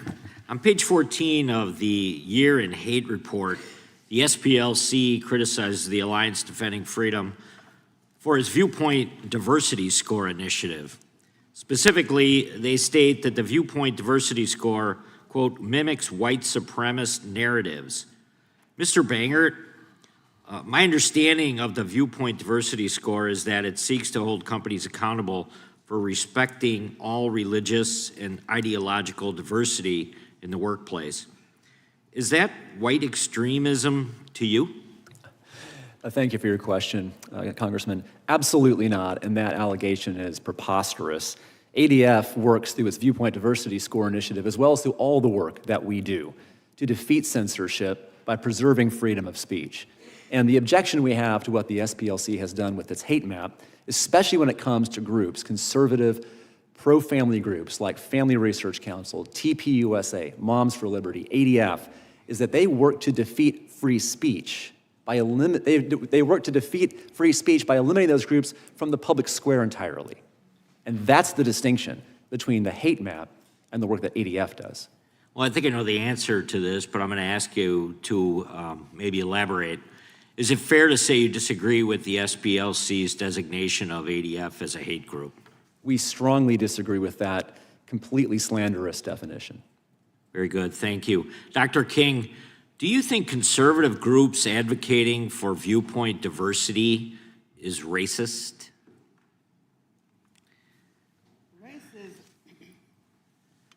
Racism is socially engineered in the first place. And if you think you're a different race when we all bleed the same and we're one blood and one human race, then you are socially engineering racism. What I'm trying to understand is SPLC is funding the far right and the far left with informants that they send in to report back. So the informants, to not blow their cover, are doing heinous things on the far right and the far left. I don't think the donors understand that SPLC is using money to stir up racism, to have people fight against each other based on skin color on the far right and the far left, some adjacent funding coming in there. So they're manufacturing this racism, causing people to be hatred and fear. You know, some informants, I have been on the domestic terrorist list. Some informant must have told them I said something hateful. I'm not a racist. So how did I end up on a domestic terrorist list? So how did the guard get shot at FRC? How did that happen? So I don't think that, the question is, donors are being frauded and money is being spent on the far right and the far left by SPLC with the informants, I think, with some adjacent funding. So the donors think they're trying to clear up the mess. It's confusing to me. So maybe I didn't answer your question. You want to ask me again? I don't quite get it. No, well, let me just ask you this. Do you think the SPLC's hate map, as we've seen many times, is antithetical to the peaceful advancement? It is. It makes civil rights people in America? afraid. It makes people, I've been on it. I've been on a domestic terrorist list. When I'm for peace and love, one blood, one human race, stop fighting, stop chopping off penises and killing babies. Hey, some of the money, go investigate it yourself, is being used to in the name of LGBTQ, cutting baby parts off. That is happening with the money of donors, and the donors are shocked. Right. Thank you very much. Mr. Fair, in SPLC's motion to dismiss the DOJ lawsuit, you briefly discussed the organization's hate map designations. On page 6 of the lawsuit, the SPLC states, these are not mainstream groups or they're espousing traditional conservative political views. Rather, as defined in the Year of the Hate report, these are groups that, through their rhetoric and activities, traffic in extreme and sometimes violent ideologies. And if you have the hate report in front of you, it's mentioned in the motion that there are many different, let me just ask you the question. So do you think that the hate map was designed to identify specific organizations or to just create this ideology that there's hate everywhere across the United States of America? The hate map was created to expose the statements and activities of groups across the country that vilify and demonize others on the basis of immutable characteristics. I yield back. Gentleman yields back. Chair recognizes the gentleman from Georgia, Mr. Johnson. Thank you, Mr. Chairman. This hearing takes me back to the 50s, the time of McCarthyism, the time of demonic and demonizing attacks against political enemies that was in vogue by the notorious and infamous Joe McCarthy, the House Un-American Activities Committee. This is what this reminds me of. And when I go back to the 50s, I also think about how mainstreamed during that time was white supremacy. It was mainstreamed. It was so mainstreamed that presidents had to call out the troops to maintain order or to bring order. I'm reminded of the racist governor of Arkansas denying entry for the Little Rock Nine into the all-white Central High School. I'm sure you remember too, Dr. King, back in '57, the little girls trying to get into the building and being spat upon and taunted and threatened. And I'm sure you remember, Dr. King, in 1962 in Mississippi, when James Meredith was to enroll at the University of Mississippi, and President Kennedy had to call out the troops to guarantee that they stopped the riots so that this man could enroll. And then again in '63, when the troops were called out by the president, as George Wallace stood in the door of the school and said, segregation today, segregation tomorrow, and segregation forever. I mean, that's mainstream white supremacy. Same thing when the troops had to be called out by President Johnson in 1965 to protect the civil rights marchers from Selma to Montgomery, marching for voting rights. And today, the clock has turned back. White supremacy extremism is again mainstreamed. This president came into office and revoked a 60-year-old executive order banning racial discrimination in federal government hiring practices, saying that it was now unnecessary. We've had the stripping of employment protections from employees of the federal government. We've seen the Civil Rights Division of the Department of Justice gutted and diverted from its mainstream activities. And at the same time, we have experienced we've experienced attacks on the rule of law. The top wealthy, most powerful law firms, some of which bent the knee to this president because he threatened them. We've seen him go after the mainstream media because they would not renounce diversity, equity, and inclusion. We've seen him go after top universities trying to get at their research funding, threatening to cut it off, and actually cutting it off unless they rooted out diversity, equity, inclusion. It's mainstream. White supremacy is mainstreamed. Extremism. Nonprofit corporations have been attacked, like the SPLC, organizations that offer legal assistance and provide advocacy for victims of white supremacy and racial discrimination, organizations which advance the cause of civil rights and voting rights for Black people, like the SPLC does. Southern Poverty Law Center is under attack because they're standing up against the erosion of our democracy. Professor Fair, America may not realize that election workers have recently faced bomb threats, harassment, and targeted intimidation simply for doing their job, and you've issued reports about that. How are these threats part of the larger racial-based suppression tactics, and is this a reason why your organization has come under attack by this administration and by this committee? Gentleman's time has expired, but you may answer. Thank you. Congressman Johnson, yes, we believe that there is a direct threat to free and fair elections, and we believe that we are a target of this administration because of the effective work we've done for 55 years.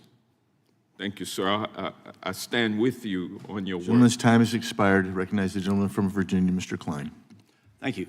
Mr. Fair, as the only Virginian sitting on this committee, I'm very concerned about the allegations in the indictment, about your organization's role in the planning of the Unite the Right rally. According to the indictment, one of your paid sources, F-37, maintained an active online presence making racist posts under the supervision of the SPLC. And the SPLC paid this informant over $300,000 during this period. The informant was involved with the rally. Now, I would ask you questions about that, but I know from your past answers you're not going to answer anything related to this indictment. But I want to know how exactly this individual aided in the planning of the rally. I want to know whether this individual attended the rally, because an individual was tragically murdered at this rally. 2 law enforcement officers were also tragically killed in an accident while surveilling the scene.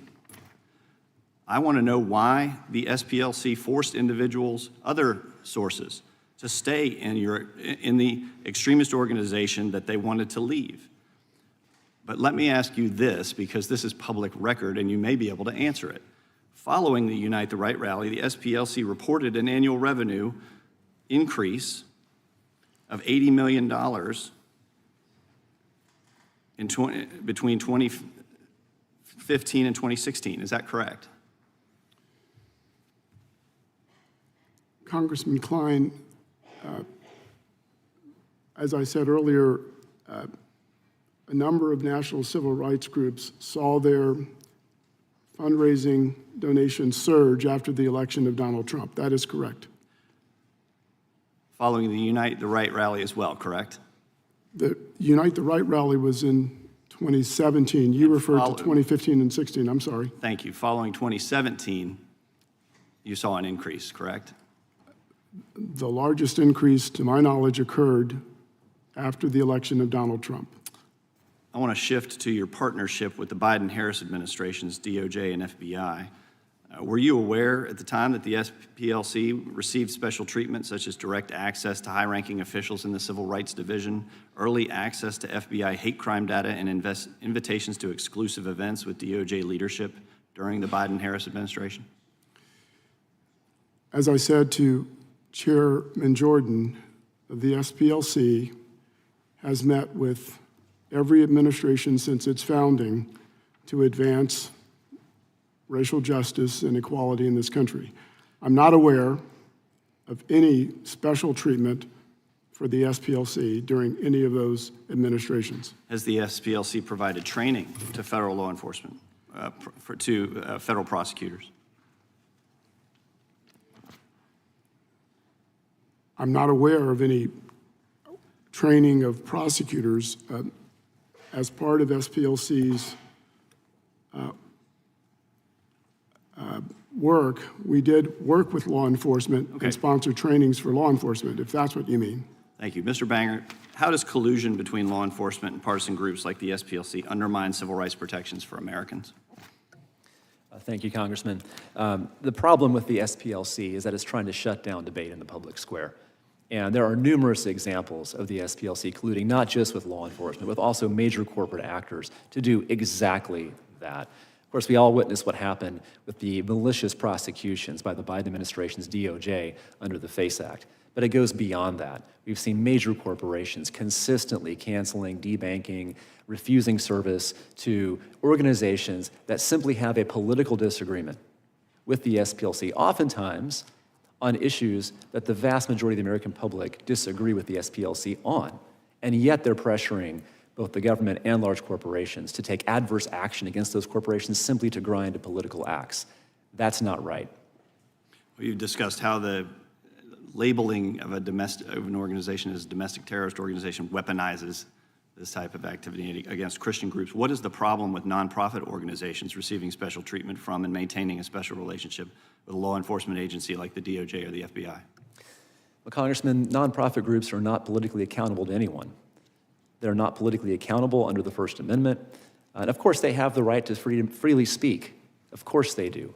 But when they use that right to persuade government actors, powerful corporations, to refuse the public square to their political opponents, that's a problem. Thank you. Yield back. Gentleman yields back. Mr. Chairman. Gentleman from Georgia is recognized. I've got a unanimous Gentleman state his request. To introduce for the record an article from the Columbus Dispatch titled, quote, 50 white extremist groups thrive in Ohio's heart, period. SPLC indictment helps them, end quote. Without objection. Gentlelady, I'm sorry, Mr. Garcia's unanimous consent. Thank you, Chairman. I ask you unanimous consent to enter into the record this letter from the Christian faith leaders expressing their deep and abiding support for the people and the vital work of the Southern Poverty Law Center. Without objection.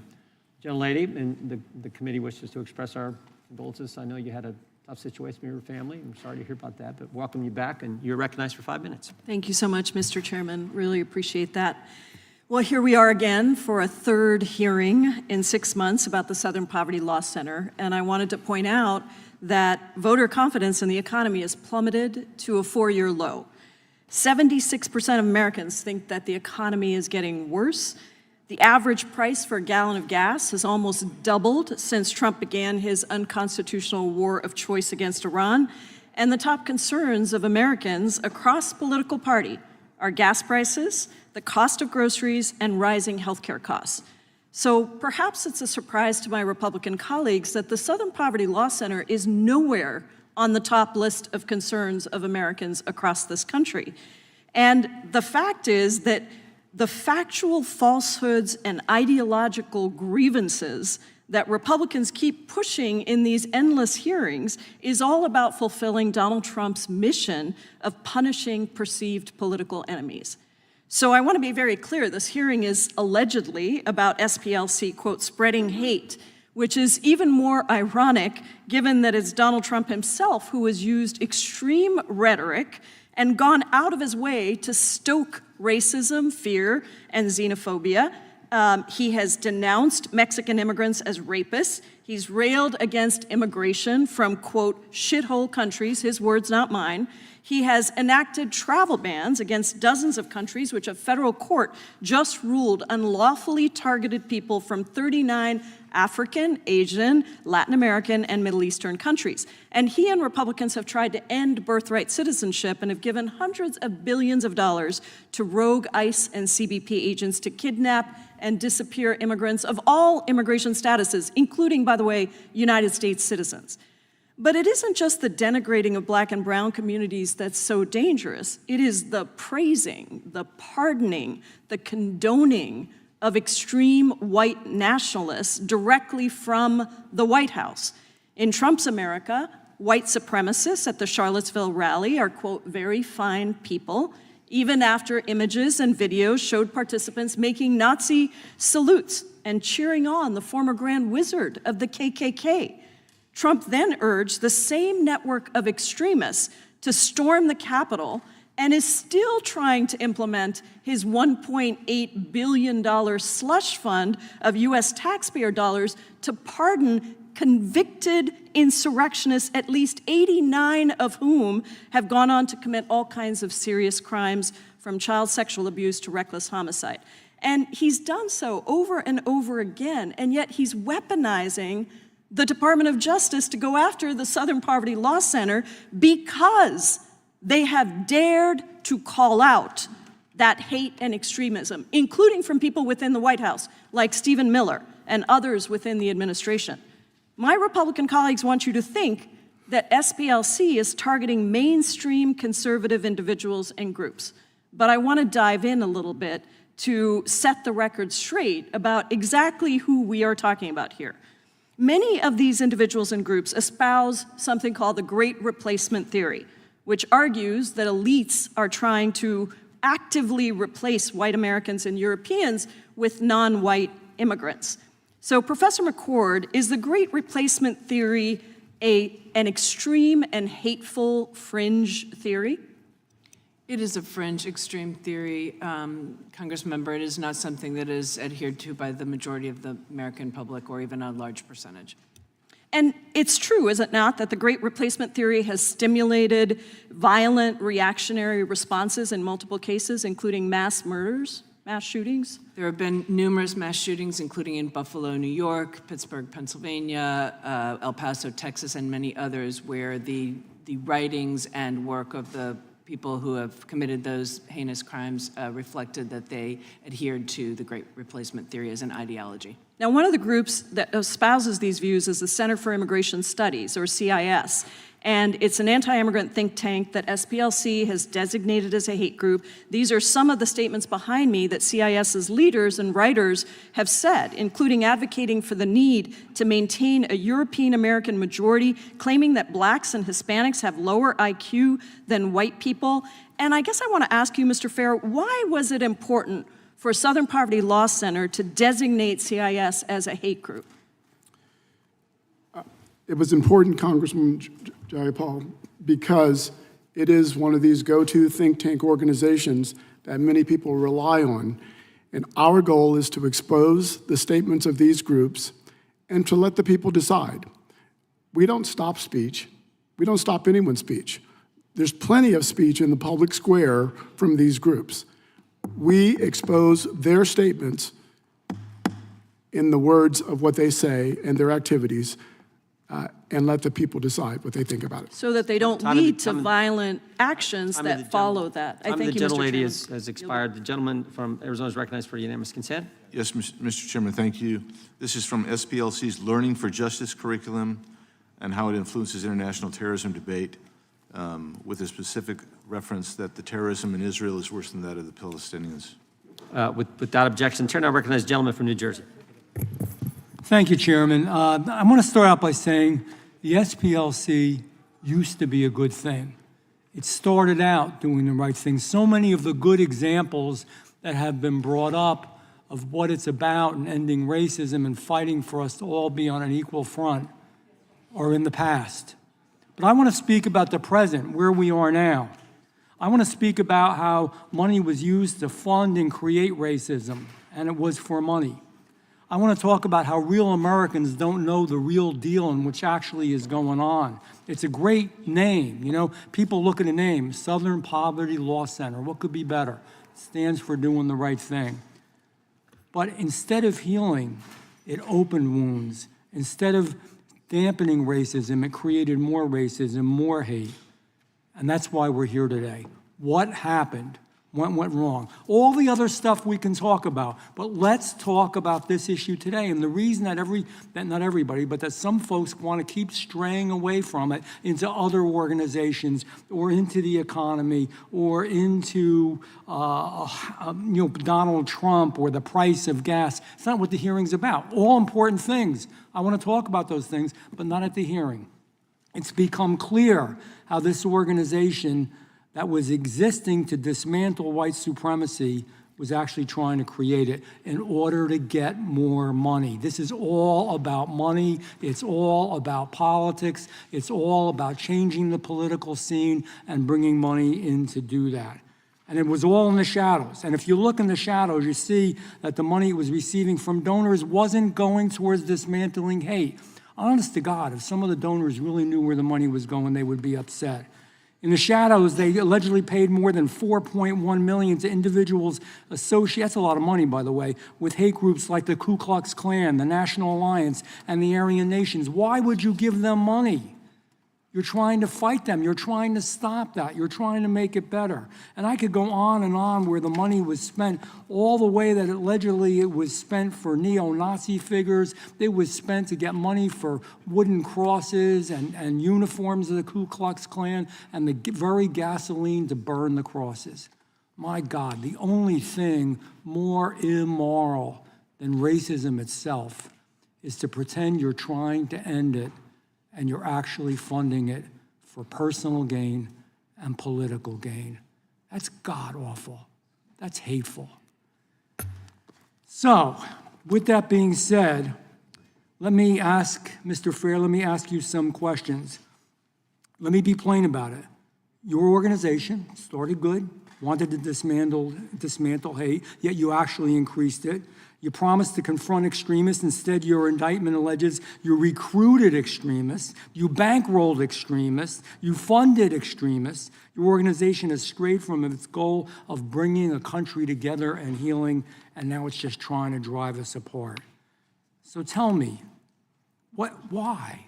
If I'm not right, I mean, why is there in the indictment? Why are all those charges there? I know you're going to say they're not true, but You told the donors that their donations would go towards dismantling these groups. Did you also tell your donors that their money would go directly into the pockets of members whose groups you pledged to destroy? I'm a donor. I give you money to stop all this hate, and you're taking the money and you're putting it in the hater's pocket. Do you tell them that? Your mic's not on. Sorry, Congressman Van Drew. As I said earlier, all the allegations in the indictment will be addressed in the Middle District of Alabama. We have said publicly, that the Department of Justice knew that we did not give money to any organizations. In the statement you suggested we did. We did not. The Department of Justice knew that we were working with law enforcement, including the FBI. So we've, in public documents and filings, have addressed some of the things you said. We will address others in the criminal case pending in the Middle District of Alabama. I thank you for your answer. I'm telling you, it's going to be shocking because I think it's going to be surprising to good Americans where that money went and how it increased hate. And I'm asking you this question, but again, you're not going to answer it. You don't tell donors, I bet, and you can answer just yes or no, that the money they gave would buy wood and fuel for a cross burning.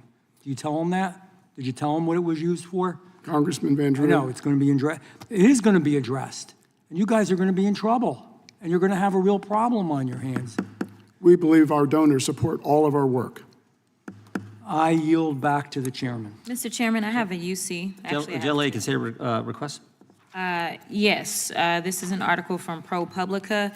Members of several well-known hate groups identified at Capitol riot.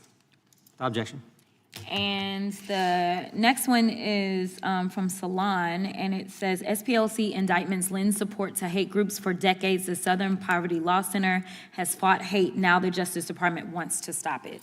Without objection, Chair now recognizes. Mr. Chairman, I have a unanimous consent as well. Gentleman from Texas recognized. My colleague, Ms. Jasmine Crockett, said she was unaware that children's genitalia was being cut off.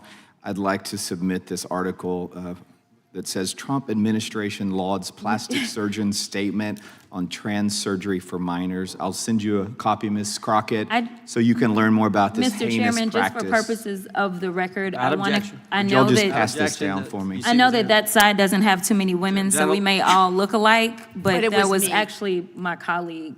I take full credit. Gentleman. I apologize. I just assumed it was you, Ms. Crockett. Please forgive me. Mr. The gentleman from New Jersey for UC. Unanimous consent from YouTube. DOJ indictment alleges SPLC funded Klan activities, including reimbursements for cross burnings. Without objection. Chair recognizes the gentleman from Colorado. Thank you, Mr. Chairman. Thank you to all of our witnesses for being here today and for your testimony. Reviewed all of your written testimony and appreciate the opportunity to ask you a couple of questions about it. Mr. Banger, you work for Alliance Defending Freedom, correct? Yes, sir. Okay. I reviewed your written testimony. Safe to say you disagree with the Southern Poverty Law Center's designation of your group, right? We do. Okay. And based on your written testimony and based off some of what I found on your website, some deep resentment about that designation, fair to say. Sir, we don't resent them, we disagree with them. Disagree with them, okay. Well, as I look at your testimony and as I review your website, it is pretty clear that you view Southern Poverty Law Center as an adversary, or is that a fair characterization? We have disagreements with them on a number of issues, including policy and otherwise. That's how you would describe them? Disagreements? I mean, the words that you use to describe the Southern Poverty Law Center do not strike me as a simple matter of disagreement. It seems pretty clear to me, based on your website, based on your testimony, I don't know why you'd be walking away from that now, that you vehemently disagree with the Southern Poverty Law Center, that you are pleased that they have been indicted. You have called, this is from your recommendations for congressional action, direct banking regulators to investigate ECOA and Regulation B compliance at institutions using SPLC-linked vetting tools, right? So you are calling for investigations into the Southern Poverty Law Center. That doesn't sound like something that you would do with someone you disagree with. Am I wrong? Well, Congressman, anytime that a designation by a nonprofit that's politically unaccountable is being used by federally regulated banks to discriminate based on religious belief, that's something that the government should be aware of and should look into. So I'm simply saying that I didn't expect to have this much of an extended back and forth on the premise of the question. I think that your bosses at Alliance Defending Freedom, if they were testifying here, would say, we vehemently disagree with Southern Poverty Law Center. They're an adversary. They are an enemy. We are glad that they have been indicted, and we are calling for more investigations of them, which you did in the written testimony that you provided to this committee. Do you think it would be inappropriate to harness a criminal prosecution of an entity to pursue the enemies of your organization? Would that be an inappropriate thing to do? Well, Congressman. No, that's a yes or no question. You can ask, if you don't think it's inappropriate, you can say no. If there's true criminal activity, then of course the government has the right to investigate. Sure, but if there's no criminal activity, it would be wrong to do that, right? Well, it depends upon what the facts ultimately show. Mr. Banger, this is why I asked the question. You are a former Attorney General. I think you know why I'm asking you the question. You're a former Deputy Attorney General within the Texas Office of Attorney General. You went to the FBI and gave a whistleblower complaint about Ken Paxton, the Attorney General of Texas.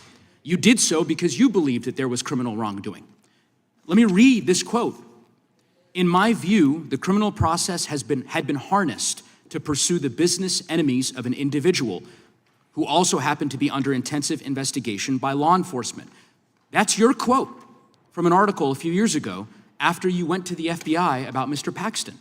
It is very clear that Alliance Defending Freedom and a wide variety of other organizations that have been designated by the Southern Poverty Law Center resent it, vehemently disagree with it, have been demanding a criminal investigation and indictment of SPLC, and they have now gotten their wishes from the president's personal lawyer, who, of course, as we know, now serves as the Interim Attorney General of the United States. And I just think it's important for us to be candid about that. I don't know if the chairman agrees with you going to the FBI about Ken Paxton. I'm not sure if Mr. Gill or Mr. Roy or some of my colleagues here, maybe they'll ask you a question or two about the Republican Attorney General of Texas and why it was appropriate for you to go to the FBI with allegations of wrongdoing. I'm certainly glad that you did that. I would tell you that, like you, the SPLC, as I understand it, has gone to the FBI on many occasions to provide the FBI with information about suspected criminal activity. And in fact, that criminal activity, the reported criminal activity, has ultimately been prosecuted. By the way, not by President Biden's Justice Department, but by Donald Trump's Justice Department. And the best example of this, which was brought up earlier, was the potential mass terror attack at a synagogue in Las Vegas. And Mr. Fair, I think you've already attested to this, but just to be clear, your organization gave information from a paid informant to the FBI when Donald Trump was president. And Donald Trump's FBI used that information to prosecute someone to prevent them from engaging in this mass terror attack. Is that true? That is correct. That is correct. Thank you, Mr. Fair. Thank you, Mr. Bankert. Yield back. Gentleman yields back. Time the gentleman expired. The chair recognizes the gentleman from Texas, Mr. Gooden. Mr. Fair, during the Biden-Harris administration, the SPLC included many mainstream conservative groups in their hate map, including Alliance Defending Freedom, Charlie Kirk's Turning Point USA, and Family Research Council. To your knowledge, did the SPLC include Antifa, which is an actual domestic terrorist organization in its hate group?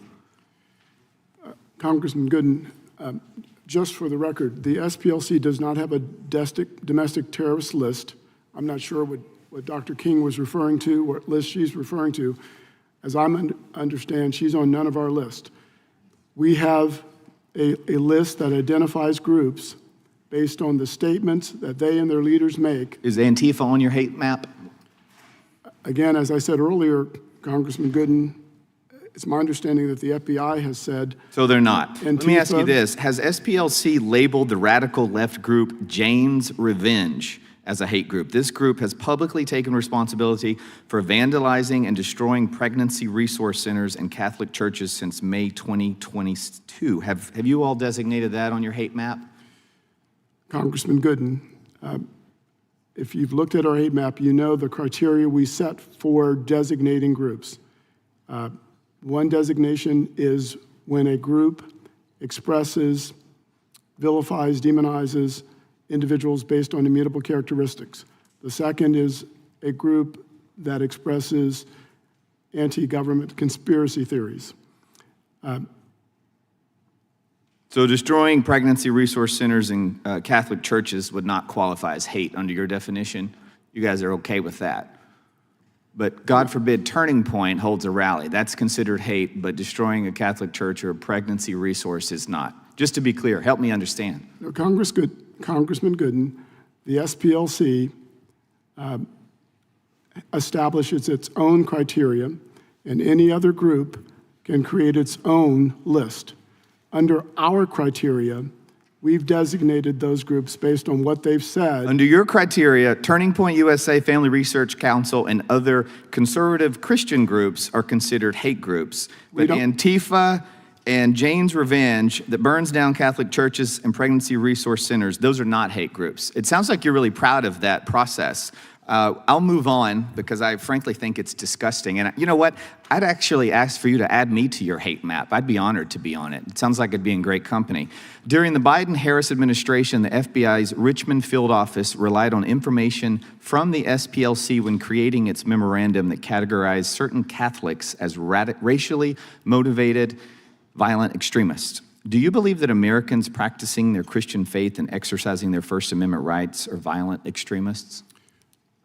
Congressman Gooden, the SPLC doesn't identify any group based on religion. We too believe in religious liberty. We identify groups based on the statements they make, that their leaders make, based on their activities that target various groups. Well, many of these statements are based on religious beliefs. So I'd take issue with that. Let me ask you, were your donors informed of your partnership with federal agencies under Biden-Harris administration? Did you let them know that you all were working with them? Congressman Gooden, the SPLC has worked with every administration since our founding to advance racial justice and equality in this country. We believe our donors and supporters support all of the work that we do. So funding radical racist groups is something that your donors are on board with. I have a hard time believing that. Mr. Jordan, I'll yield the balance to you. I thank the gentleman for yielding. Mr. Fair, if you're trying to stop hate, why would you encourage people to attend a hate rally?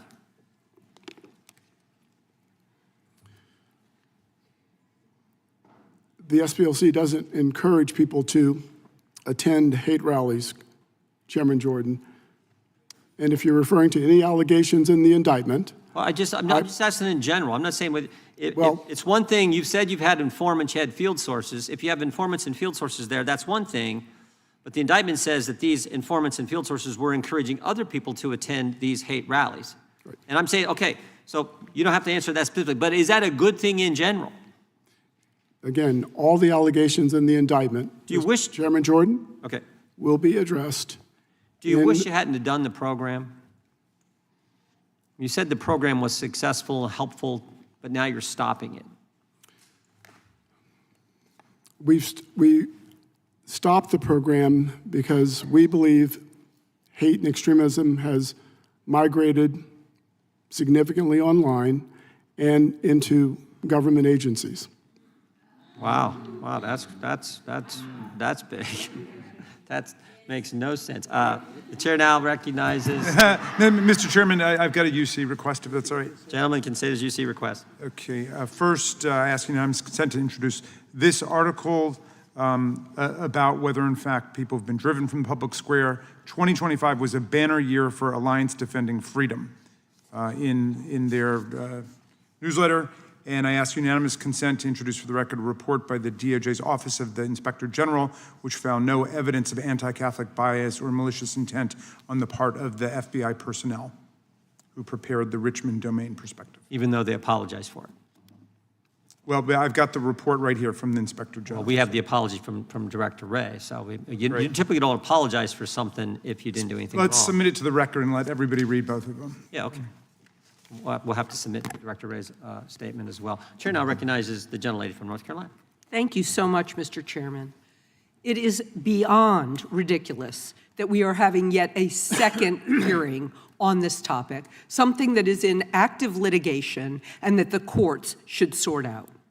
It's especially ridiculous because we've had no oversight hearings of what the DOJ is doing under Mr. Blanche when he is about to be in front of the Senate for confirmation for Attorney General, and he has had so many incidents that are worthy of investigation, including his handling of the Epstein files and Ghislaine Maxwell's transfer to Club Fed. But that's not why we're here today. My colleagues on the other side have continued to cite the indictment as if it is some kind of proof, it's just an indictment, that SPLC has engaged in wrongdoing. This indictment essentially states that making payments to a confidential informant to infiltrate violent extremist organizations is the exact same thing as supporting those organizations. That also is ridiculous. The FBI pays informants all the time. Are they supporting the groups that they're trying to undermine? This is a bizarre Alice in Wonderland theory. And if allowed to stand, it would call into question decades of intelligence and law enforcement practices used to prevent violence and dismantle criminal networks. Mr. Fair, how does the intelligence and extremist monitoring program within SPLC support your work to combat violent hate groups in America? Thank you, Congresswoman Ross. Our confidential informant program helped save lives. We shared information with law enforcement. It helped protect the public. It helped protect our staff. We were able to gather intelligence and dismantle some of these groups. Thank you. It is astounding that our own Department of Justice, which benefited from this intelligence gathering, seems not to understand how this process works. But that's the current Department of Justice. Ms. McCord, you were a federal prosecutor for 2 decades and led the National Security Division of the DOJ, which prosecutes crimes like domestic terrorism. Did your work ever involve or rely on paid confidential informants? Yes, it is a practice, an investigative tactic strategy that is used by law enforcement, paid informants, cooperators, not only to investigate potential crimes of terrorism, but also drug trafficking rings, human trafficking rings, child pedophilia. And can you give us an example of when information from an informant was used to build a federal case against a criminal network? There are many examples, Congressmember Ross, and certainly oftentimes this results in allegations in indictments, including the information provided by paid informants, and oftentimes testimony at trial that also comes directly from informants. Great. Thank you, Ms. McCord. This is essential work. And of course, we know that SPLC donors have absolutely no problem with this practice. As one of them stated in the wake of this indictment, we knew they were paying informants. The indictment is a laughingstock. It is on specious legal grounds. Veteran prosecutors have called this indictment frail and deficient, and particularly weak. One federal civil rights prosecutor, an FBI agent, even stated, and I quote, "I don't think any prosecutor with white-collar experience would look at this indictment and believe it makes out the elements of a crime. It is not a valid indictment." We know why this indictment was brought. It's just one of the many weaponized moves that Todd Blanche and the DOJ has taken at the president's behest to silence dissent for his month-long audition for Attorney General. And he's going to get his time in front of the cameras. This is proving loyalty to Donald Trump, but it's clearly not loyalty to the law. I yield back. Yields back. Gentleman from Arizona is recognized. Thank you, Mr. Chairman. Thank you, everyone, for being here today. Mr. Fair, are you familiar with J&J Electronics?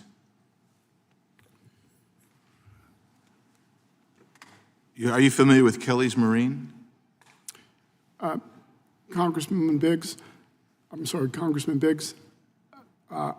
not sure that I'm familiar with them. If they are... Are you familiar with Turner Personnel?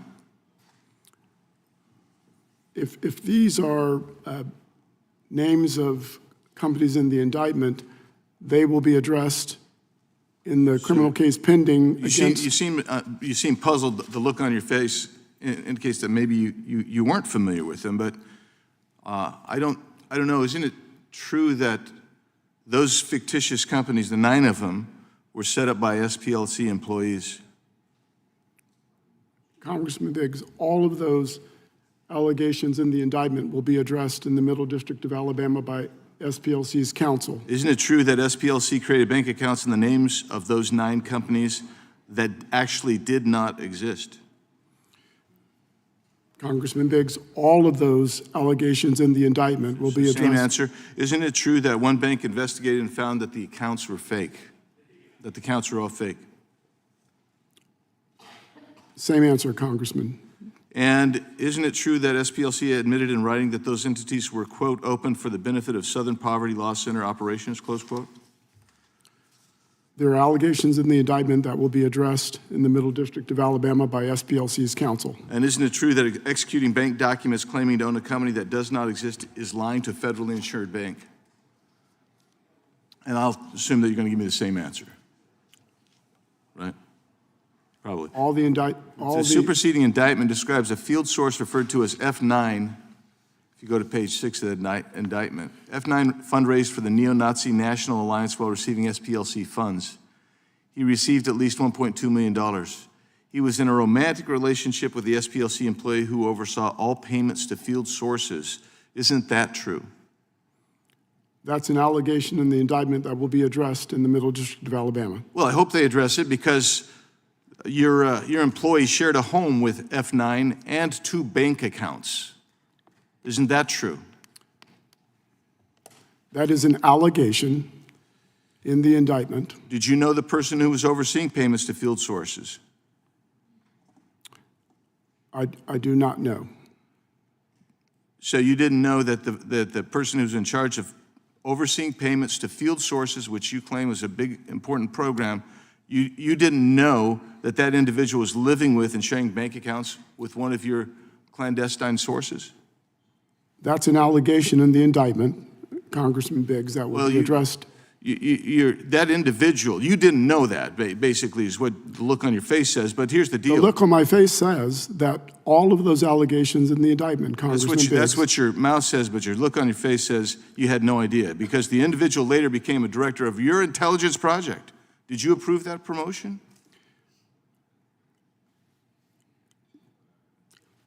Congressman Biggs,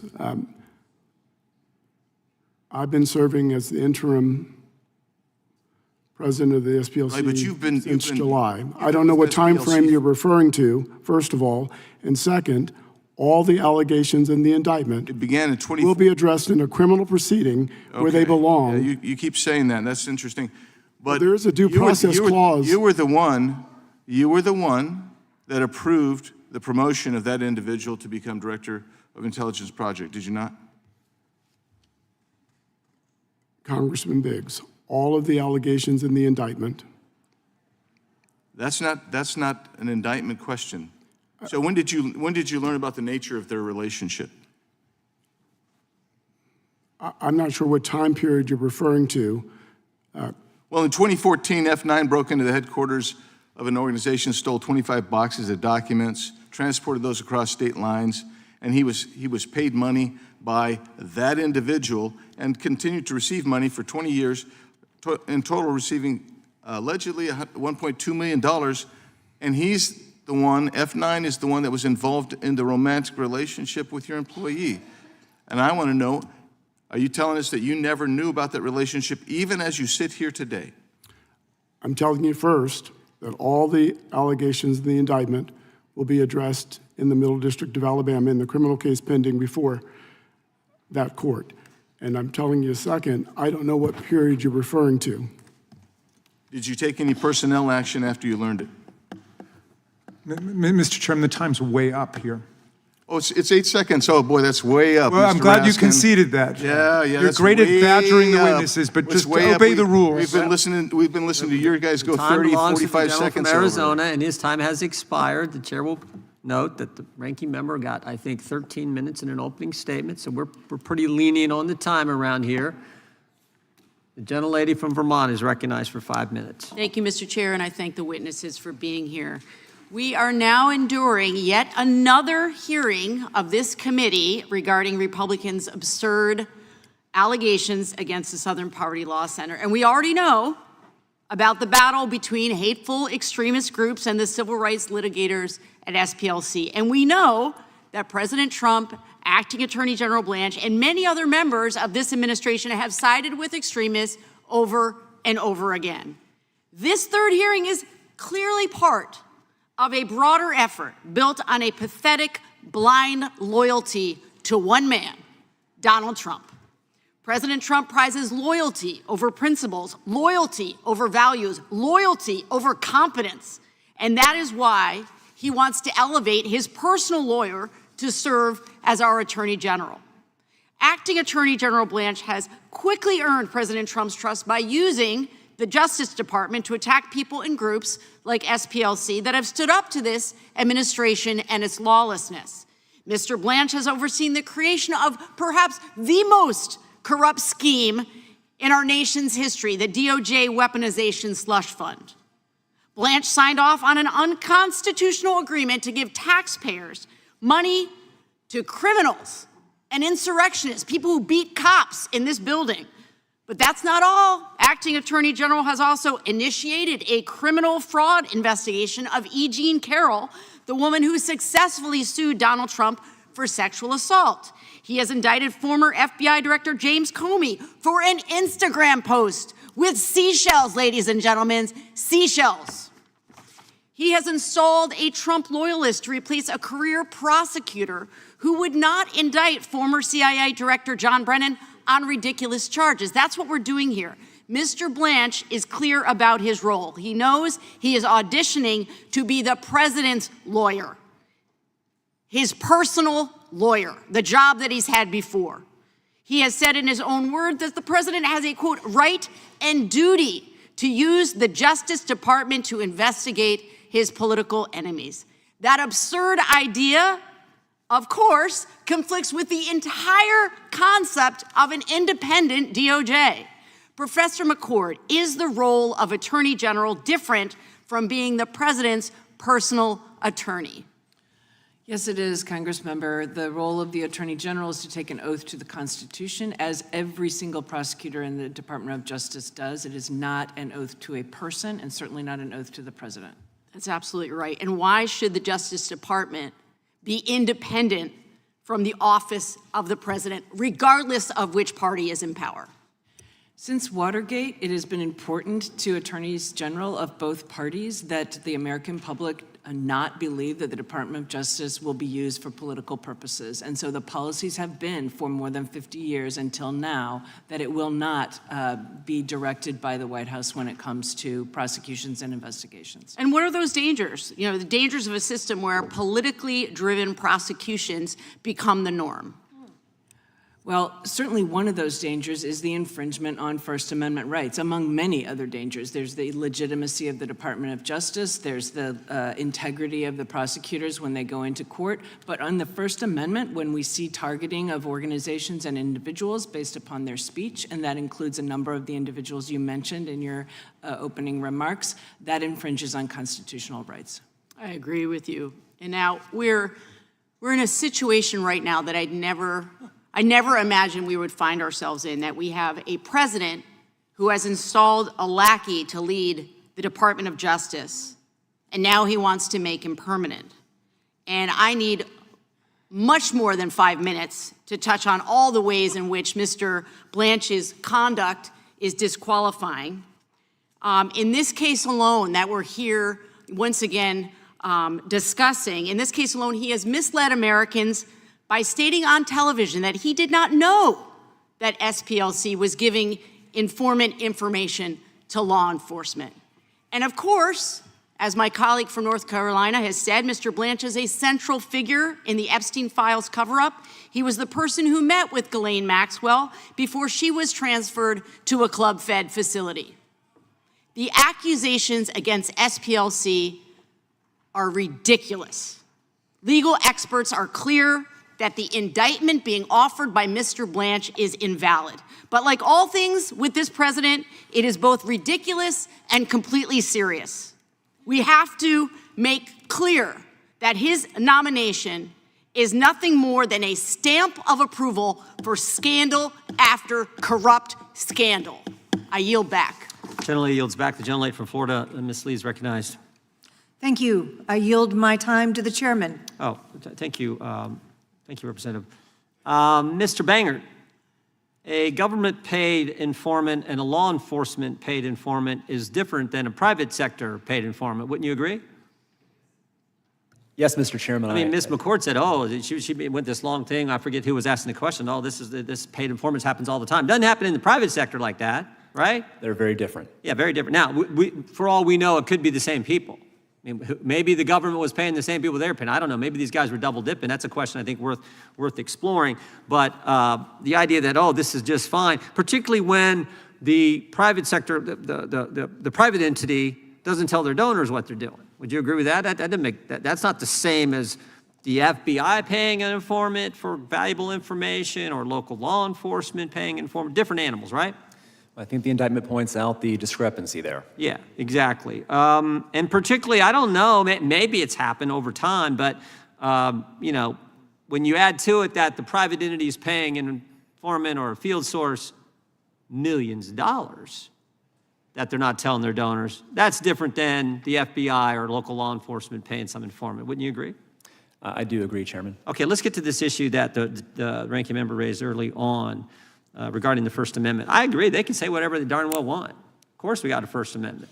I mean, we did a big investigation on censorship, we had the First Amendment. But what has happened, and this is, I think, was where you were going, Mr. Bangert, is when the organization colludes with corporations, colludes with banks, and worse yet, colludes with the government to silence and go after people for political reasons or other groups for political reasons, like the Alliance Defending Freedom or the Family Research Council. That's where the rub comes in. Isn't that accurate? Yes, Mr. Chairman, it's entirely accurate. I mean, it's sort of like the old Sesame Street skit of one of these things is not like the other. I mean, on the one hand, you have violent extremist groups. On the other hand, you have peaceful, pro-family, Christian, conservative organizations. And what the SPLC has done over time is it has expanded this hate map to include the latter. Yeah. And then what it's done after that is it's launched this organization called Change the Terms, gone to corporate America, and embedded itself in the decision-making architecture of corporate America, including key institutions like financial firms, technology firms, online social media platforms, and demanded that they deplatform, debank, and deny services to every single organization on that hate map, including the ones that aren't like the other. And again, that's all bad. We disagree with it. Lumping y'all together and going to these entities and doing that. But what's really wrong is when they go to government and get the government's stamp of approval, which is what I think happened. This is why there was this cozy relationship between the Biden-Garland Justice Department and the Southern Poverty Law Center. Do you agree with that? That compounds the problem exponentially. Yeah, because when the government, when the Justice Department is making them out to be the end-all, be-all standard objective source out there, bringing them into quarterly meetings, using their material, helping them, having them train their prosecutors, that's when we get into the problem. And so much so that the FBI director sat in the same seat you're sitting and said that memorandum written by the Richmond field office was wrong. I was aghast. I can't remember all the terms he used. That's where it leads to an actual document from the government saying if you're a pro-life Catholic, you're an extremist. The government, especially when it's engaging in prosecution, relies on evidence. The hate map as courts have found, is not evidence of anything. In fact, it's a sham and a fraud. Yeah, so all that went on, and now we learn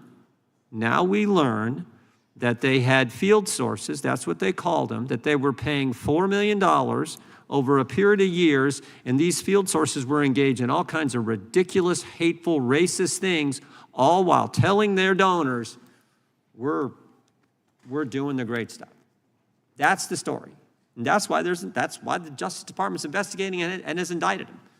Anything I get wrong in that there, Mr. Banger? It is a tale of hypocrisy. Yeah. I thank the gentlelady for yielding. I will give you back 30 seconds. God bless you for yielding me 4 minutes and 30. Thank you, Mr. Chairman, and I think you just said it. You know, what we're seeing here is an organization that held itself out to be doing good work in the country, and what we're hearing today is that, in fact, it was colluding to fund and support and conspire with some of the very organizations it claims to want to defeat. It is discouraging, and it is so critical that we have brought transparency to this issue here today. Thank you, Mr. Chairman. I yield back. Gentlelady yields back. Gentlelady from California is recognized. Thank you, Mr. Chair. So on May 18th of this year, 2 teenage gunmen opened fire on a mosque in San Diego, California, and they murdered 3 people. Then they turned their weapons on themselves before law enforcement could apprehend them. These assailants, they were teenagers. They were children. And children are not born with hate. They are taught hate. President Fair, is that a fair assessment?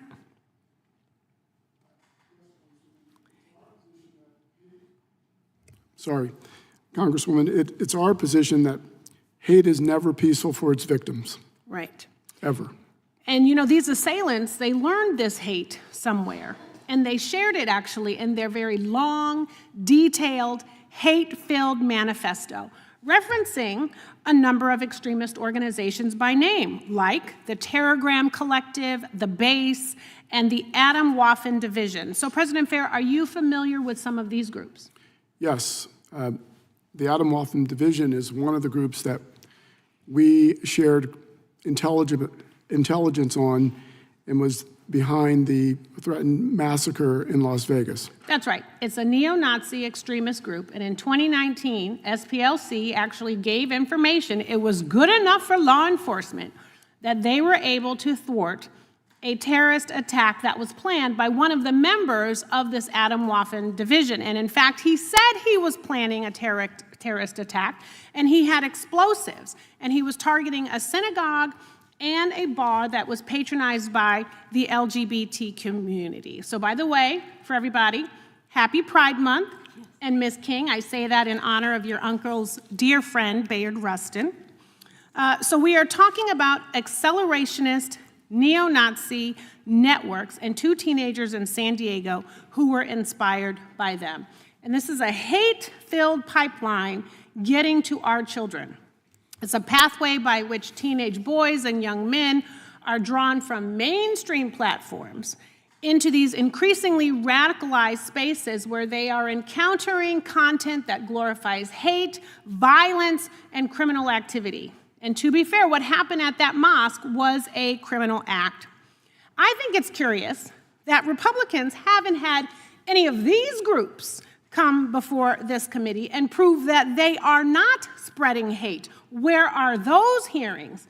But maybe my Republican colleagues are okay with having neo-Nazi extremist groups teaching your children or their children, but I'm not. We've also heard today that those with traditional Christian beliefs are being treated as threats and terrorists. We've heard a lot today about how the SPLC is anti-Christian. We're being told that the organization worked with the Biden administration to target traditional Catholics for their political and religious beliefs, and that the org discriminates against anyone with traditional or Christian views. I think those are lies. So speaking of lies, for the record, President Fair, do you maintain a domestic terrorist list? We do not. Okay. So Dr. King, for example, is not on this non-existent list. Is that true? That is true. I'm not sure what list she's referring to. Okay. Is she on a hate map? No. Okay. So per usual, the facts are being twisted to attack the SPLC and the work it does across this country to tackle hate groups and violent extremists because SPLC actually dares to dissent against this administration, and therefore you all have a target on your back. But don't take my word for it. I have a video. I've been hearing that there are people who think the SPLC is anti-Christian, and I really don't know what Bible they're reading, because my experience of the SPLC is that they help churches feed hungry families, they help struggling communities. They informed me personally about need in our state, about a decrease of SNAP benefits, about hospital shortages. And the work that we do in our community, and without SPLC and the knowledge that they bring, it would limit us to be able to serve and understand what our community needs are. And certainly the values of SPLC in these more than 4 or 5 decades exemplify the values of the gospel: inclusion, solidarity, concern for the least among us, and a zeal for justice. So I fully support and want the SPLC to be known for who they are in real time, in real life, because of what they do for others. Thank you, and I yield back. Gentlelady yields back. Gentleman from Alabama is recognized. Thank you, Mr. Chairman. And thank you to the witnesses for being here today. Ms. King, great to see you again. I think you've done more to unite, I know in my region of the country, people than to divide them. And you've done it with a much smaller budget than some of the people you battle against. So thank you for your kind work. You've always got a wonderful heart and an amazing testimony. And your family's been a blessing to Alabama, and you've been a blessing to our family. So thank you for being here. The Southern Poverty Law Center is headquartered in Montgomery, Alabama, one of the most important cities in the history of civil rights movement. But Montgomery is not a shield. The civil rights movement is not a fundraising costume. And Alabama donors are not an ATM. That history belongs to the men and women who marched, who prayed, who suffered, and changed this country. Alabama Attorney General Steve Marshall has opened a civil investigation into the Southern Poverty Law Center under the Alabama Consumer Protection Act. This subpoena asks a straightforward question. When Alabama donors gave money to fight hate, were they told the truth about where that money could go? Southern Poverty Law Center has spent years putting labels on other people. It has even used hate watch to target me. As a matter of fact, I think the reason I'm on the list, and there's 11 congressmen on this list, is because we simply put a flag in front of our office that encouraged the people to pray for this nation. It's called the Appeal to Heaven flag. Somehow or another, I became a hateful person, and I was put on a hate watch list simply because I put a flag up that encouraged, one of the founding flags of this nation, to encourage our country to pray for our leaders. And then those leaders are put on a hate list, and it's published. So my name's on a list along with 10 others, courtesy of some hate watch group. I don't know, Dr. King, if we're on the same list, but I'm honored to be on a list with you any time of the day, any week, any month that we're in a fight together for this country. So I encourage you to tell your people to keep on praying, and we'll keep flying our flag. How about that? So question, Mr. Fair. Southern Poverty Law Center, as we know, is headquartered in Montgomery, Alabama. Is that correct? Yes, it is. I don't know if your mic's on. Yes, it is. Are you here today as the interim president and CEO of Southern Poverty Law Center? Yes, I am. Took over when? I'm sorry? When did you take that job? In July. Any idea why? Because I've supported the SPLC and its mission for my entire life. You don't think it had anything to do with the investigation that's going on? I'm sorry? You think maybe because of the investigation you were moved as interim CEO, or? That I was removed? I know you were actually installed. No. I joined as interim CEO because there was a vacancy, and the board asked if I would be willing to step in. Fair and enough. I said yes. Okay, so you received actually a subpoena from the Attorney General, Steve Marshall. You're aware of that, correct? Yes. Okay. Have you provided the documents that the Attorney General has requested? SPLC's counsel will reply to the subpoena. So you haven't as of yet? I have not. SPLC's counsel will reply to that subpoena. What do you think the SPLC is withholding from the Attorney General? It seems like they're slow walking the information. At least that's what I've been told. SPLC's counsel will reply to the subpoena. Congressman Moore. Did the SPLC tell Alabama donors that donated funds could be used to pay informants tied to groups like the Ku Klux Klan, Aryan Nations, or the National Socialist Movement? Congressman Moore, all the allegations in the indictment will be addressed in the Middle District of Alabama in the criminal case pending against the SPLC. Okay, did the SPLC donation page tell Alabama donors that their money could be paid directly or indirectly to sources inside extremist groups? Did y'all notify your donors of that? Same response, Congressman Moore. Did the SPLC's fundraiser emails to Alabama donors use the word informant? Congressman Moore, as I said, counsel will address all the allegations. We believe our donors support all of our programs and all the work that we do. In closing, the SPLC has spent years accusing other Americans of hate. Accountability has come home to Montgomery. The issue is transparency. The issue is donor honesty. The issue is whether an Alabama-based organization can raise money off accusations of hate while refusing to answer basic questions about where that money went. Southern Poverty Law Center does not get to use Alabama as its headquarters, as a brand.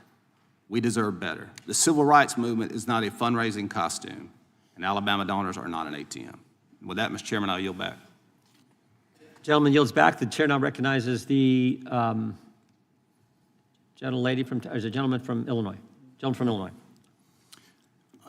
Thank you, Mr. Chairman. It's astonishing to see Republicans choose to humiliate themselves for a third time with this hearing, which is more of an indictment of them than anyone else. Everyone knows that the SPLC indictment is a joke, a bad one at that. Everyone knows that the legal arguments are nonsense, and everyone knows that Todd Blanche's corrupt henchman ordered the U.S. attorney to do this pathetic hack job, even though it'll never hold up in court. So why are Republicans putting us through this absurd gaslighting Olympics for a third time?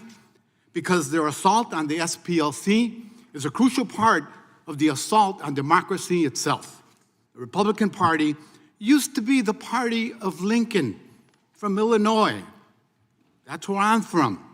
Today, it's nothing more than a debt cult and a political front for the white supremacist movement, tragically. That's as old as our country itself. As my Democratic colleagues have pointed out, there's a reason why Republicans are targeting the SPLC. No organization has been more effective in dismantling the Klan and other white nationalist groups, including through the use of informants. This is a nonprofit organization. It has a board of directors. They govern organizations in case you don't know. So the Republican Party protects these groups because they have the same goals: erase Reconstruction, erase the civil rights movement, destroy multiracial democracy, and restore Jim Crow in America. That's what this is all about, and it's right in front of us. They tried to violently overthrow an election, then got pardons from their ringleader, President Trump. They tried to embezzle billions of tax dollars to create a white nationalist slush fund at DOJ. But it ran into problems, didn't it? They divert law enforcement resources from combating white nationalism to low-level immigration enforcement.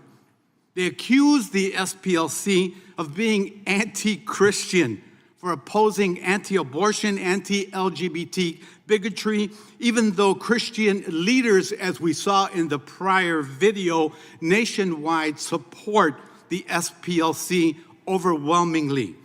Their morality bankrupt, they're morally bankrupt co-conspirators on the Supreme Court and in state legislatures are dismantling Reconstruction amendments and rigging elections to strip Black and brown people of political representation. Let's be clear. president and his enablers are carrying out the vision of the Klan, the Proud Boys, the Oath Keepers, and every other hate group, because they exist and they act. They are courageous patriots, and they have fought for decades. It's the same old playbook on DEI, on mass incarceration, on the Voting Rights Act, on immigration enforcement, the racial profiling, the mass detentions, the stripping of due process, the undermining of birthright citizenship, everything that's happening in communities like mine, it's all the same playbook. And it's rooted in the same conspiracy theory, the Great Replacement Theory.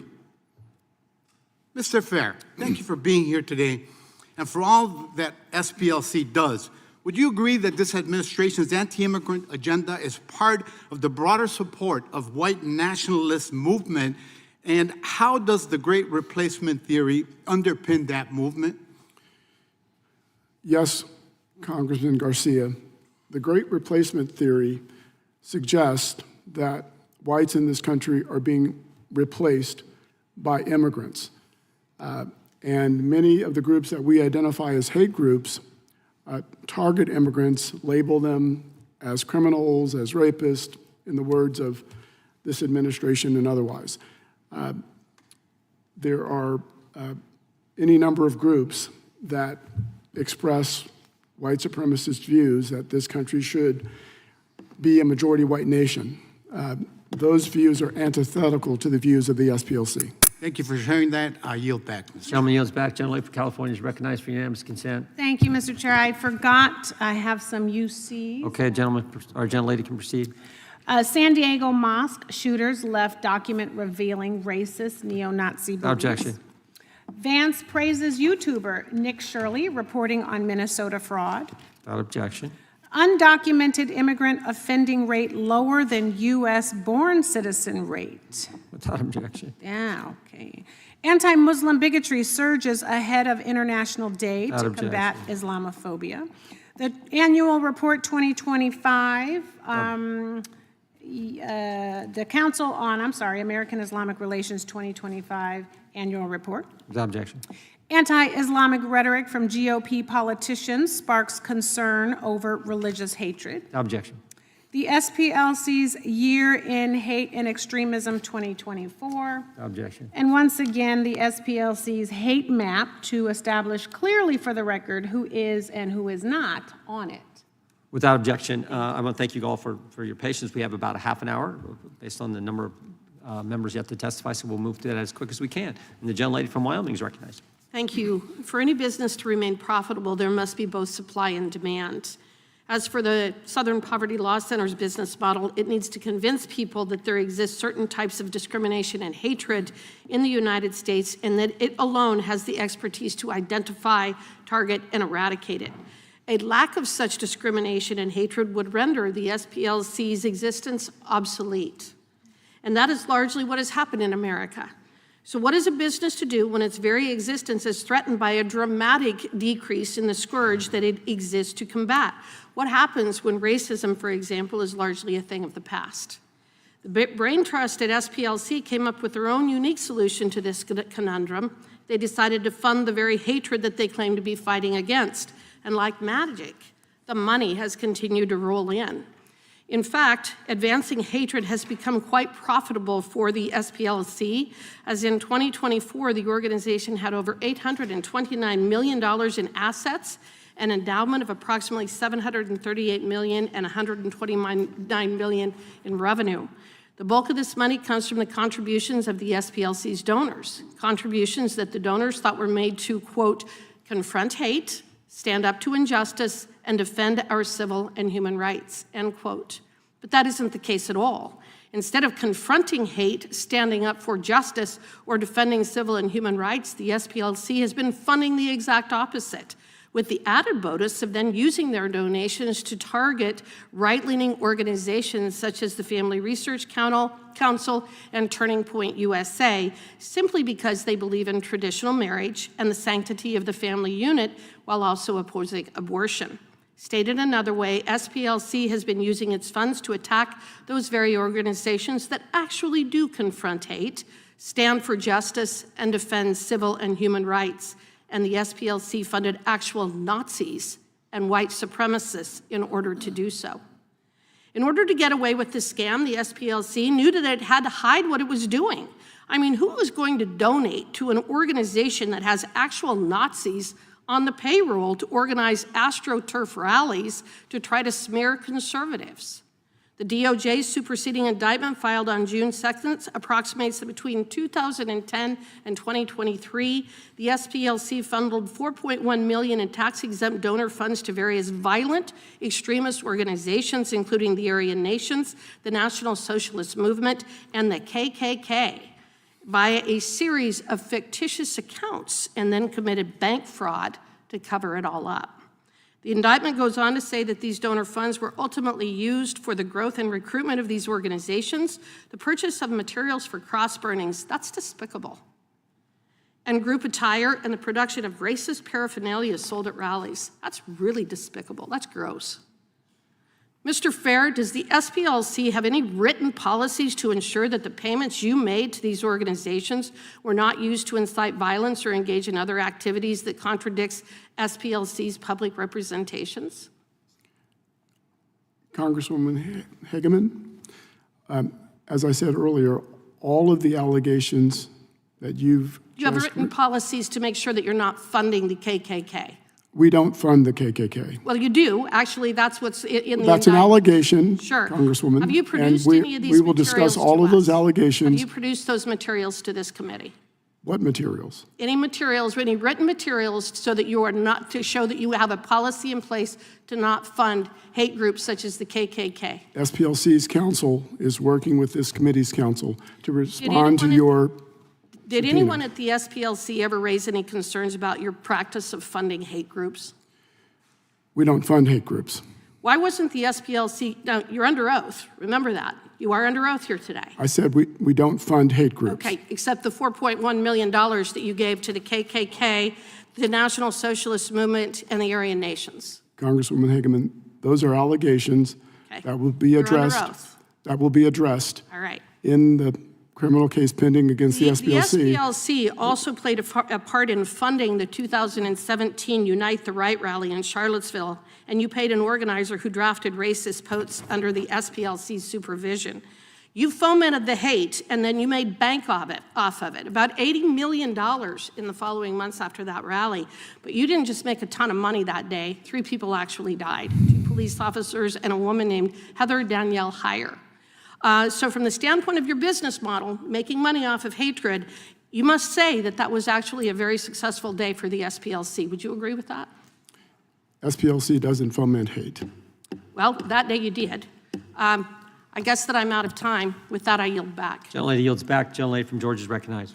Thank you, Mr. Chairman, and thank you to each of our witnesses. I have read all of your testimonies, and most Americans now believe that political violence will increase in the next few years.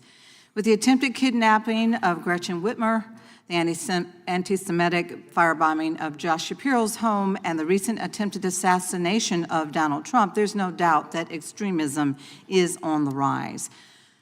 Just a simple answer, does everyone agree that this is a serious concern for our democracy? Ms. McCord? Yes.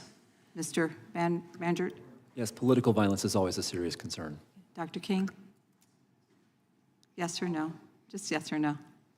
All political violence is of great concern. Mr. Fair? Yes, Congresswoman McBath. Thank you. Last year, someone tried to firebomb a Republican Party headquarters in Arizona, and someone else fired gunshots at a Democratic Party office building in New Mexico. There have been politically and racially motivated mass shootings in Charleston, El Paso, and beyond. Yes or no for each of you, do you think it should be a priority of the Department of Justice and the FBI to combat extremism and political violence? Yes, regardless of ideology. Thank you. Yes, Congressman, I believe the department should be pursuing criminal acts of political violence. Thank you. Yes. Thank you. Yes, Congresswoman. Thank you. Our priority should be eliminating and deterring violence, a view that is not shared by the Trump administration. Last March, the Department of Homeland Security defunded the database at the University of Maryland that tracked domestic terrorism, hate crimes, and targeted violence, the only publicly available database of its kind in this country. Shut down at the very moment that its data showed a 25% increase in terrorism and targeted violence over the prior year. By summer 2025, the administration went on to dismantle DHS's Center for Prevention Programs and Partnerships, the primary federal unit for proactively stopping extremist violence, credited with disrupting over 1,000 violent plots. Last fall, the Justice Department quietly removed from its website a study showing far-right extremists were responsible for the bulk of ideologically motivated deaths, a fact that has been shown numerous times in multiple studies. Professor McCord, why is the Trump administration shutting down these tools and burying studies on violence at a moment when extremism is on the rise? Well, I can't get into the heads of every person in this administration, but it is certainly consistent with their mass deportation plans and the vilifying of people of color and immigrants into the United States. Thank you. Americans expect their government to keep them safe. Yet the administration seems determined to do so only when it fits their ideological narrative. There's no better example than the reckless pardon of the January 6th rioters, nearly 100 of whom have reoffended since the attack. One was arrested after threatening a person with a gun in a church parking lot.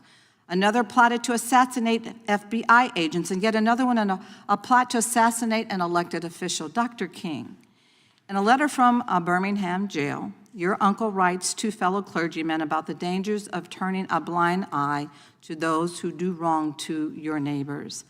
How do you reconcile that with the presidential pardons of 1,200 violent extremists? May I answer in this manner?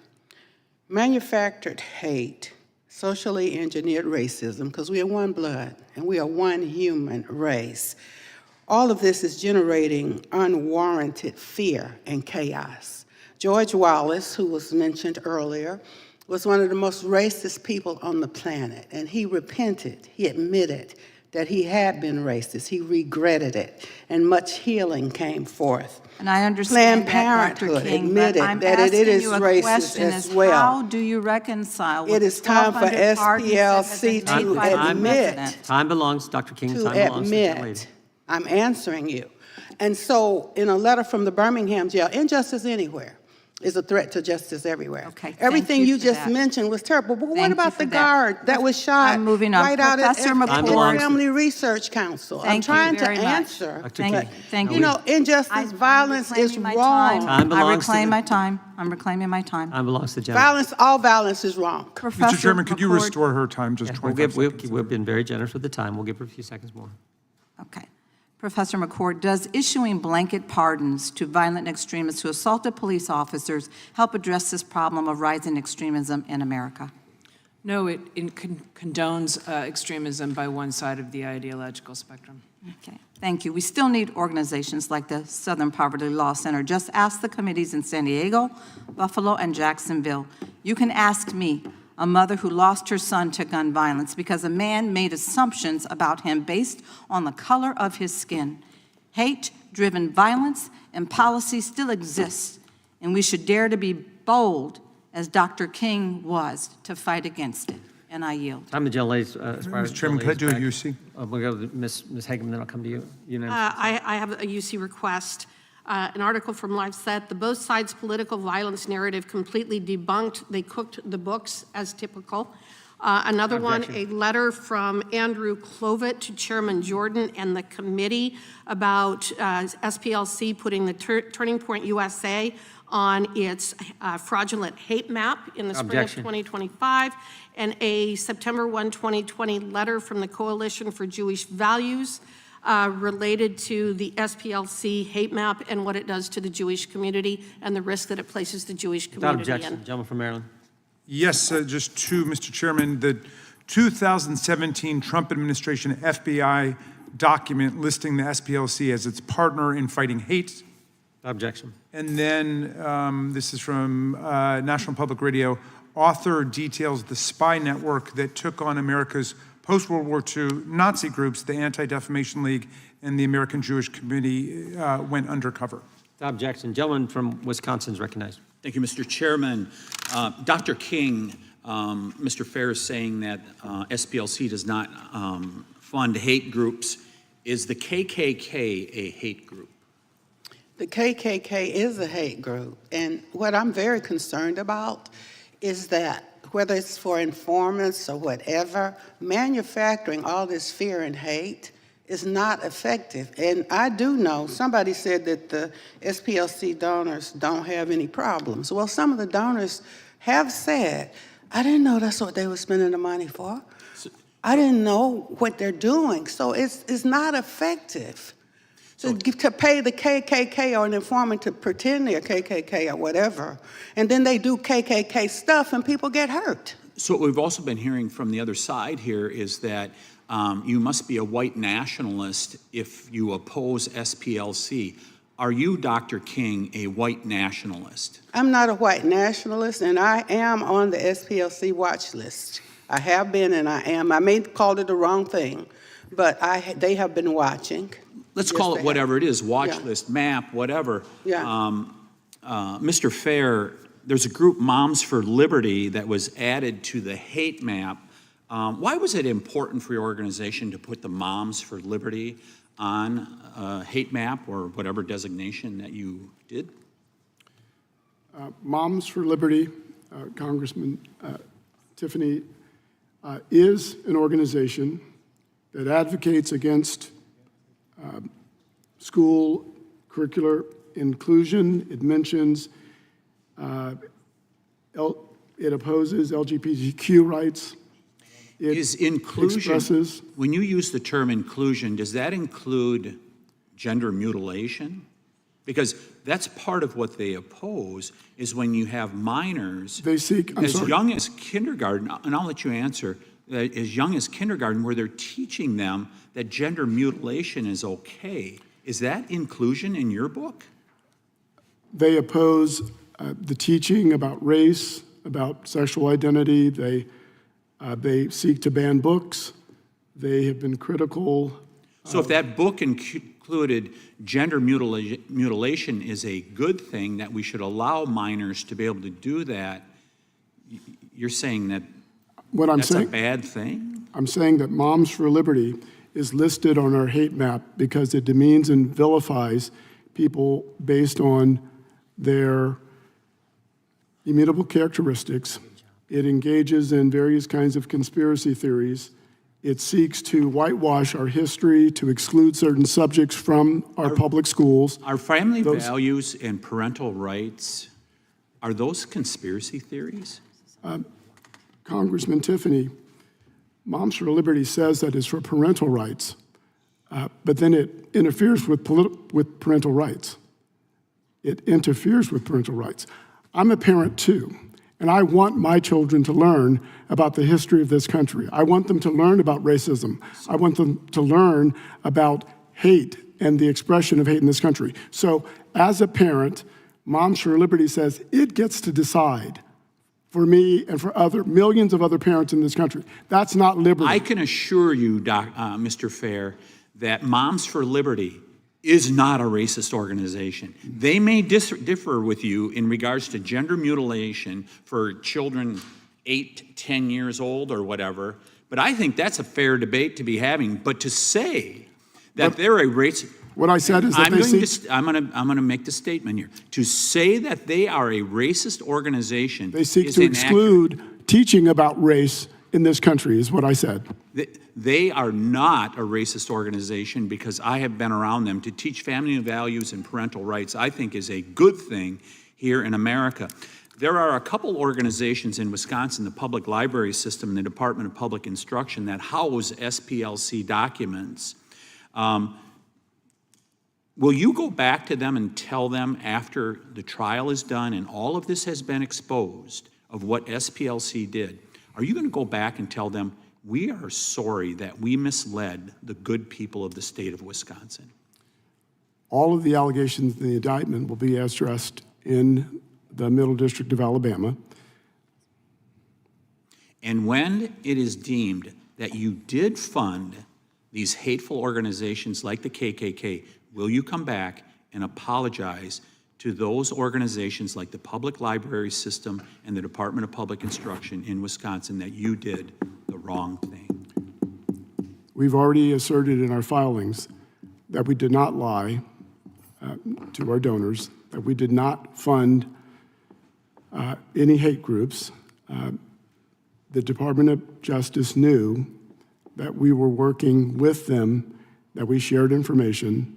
Time of the gentleman has expired. Mr. Chairman, it's unanimous consent request. It's just an article with respect to Moms for Liberty and focusing specifically on critical race theory and DEI, not specifically talking about or teaching race and their positions on that. I'd like to insert that in the record. Without objection. Gentlelady from Texas recognized. You know what? I hate that we have spent this much time, on SPLC and we've not addressed the elephant in the room, the literal elephant in the room. The vast majority of the people on that side of the aisle, and for those of you that are at home, let me tell you, when I say that side of the aisle, I'm talking about the Republicans, the ones that brought this hearing. And again, you've heard that this is not the first hearing, but the vast majority of them are white men. White men are lecturing people of color because the vast majority, actually, any semblance of diversity comes from this side of the aisle. You want to tell people of color who is fighting for who?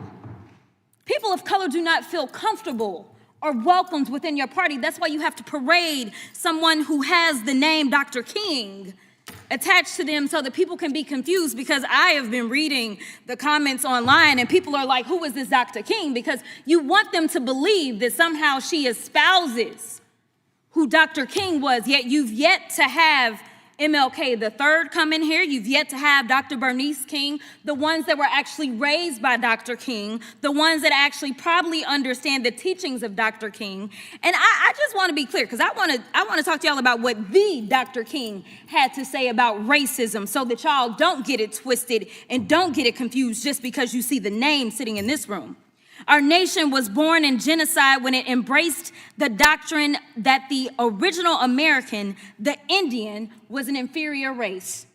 That was from his 1963 book, Why We Can't Wait. He also said, in the final analysis, racism is evil because its ultimate logic is genocide. If one says that I am not good enough to live next door to him, or to have a good, decent job, or to go to school with him merely because of my race, he is saying consciously or unconsciously that I do not deserve to exist. This was from his 1967 speech, The Other America. So just to be clear, y'all don't seem like y'all even understand what a hate organization is. So I went to Google to help you out. A hate group is an organized group whose beliefs, practices, and primary purpose are centered on advocating malice, hostility, or violence towards people based on their immutable characteristics such as race, religion, ethnicity, gender, sexual orientation, or disability.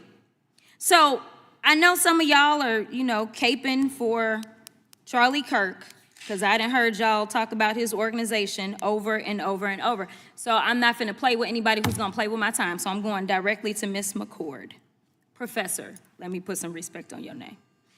All right, if I see a black pilot, I'm going to be like, boy, I hope he's qualified. Does that sound like a hater or not? That sounds like a racial stereotype. Okay, sounds good to me. We made a huge mistake when we passed the Civil Rights Act in the mid-1960s. That sounds like someone who still adheres to racist views. Okay.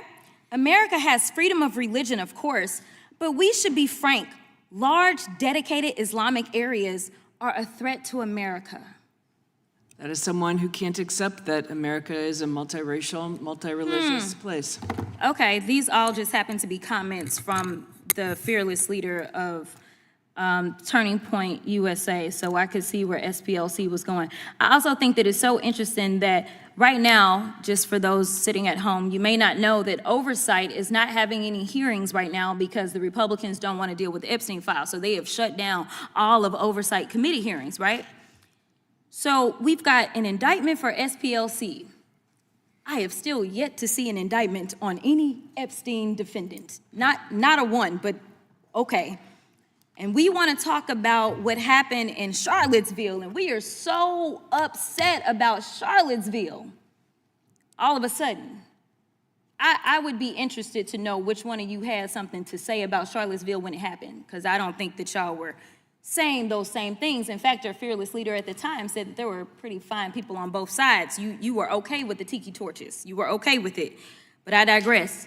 I'm going to move on to Texas in my last 24 seconds. In your testimony before the Texas House of Representatives, you read aloud a series of messages between you and other whistleblowers, basically explaining the corruption happening directed by Attorney General Ken Paxton. On page 82, lines 5 through 11, you list all the corruption that Ken Paxton directed you and others to carry out, to quote, demanding that we investigate facially bogus charges, refusing to take our advice that there is no prosecutable offense, demanding that we hire outside counsel, and authorizing an improper fishing expedition. Is that correct? The time of the gentleman has Congresswoman. expired. The gentleman can respond if you want. My testimony from that proceeding stands for itself. Yeah. So Chair now recognizes just to clarify, the Ms. gentleman's time has expired. I understand. Our next person is going to give you time, Dr. King, to respond. So we will now recognize the gentleman from South Carolina.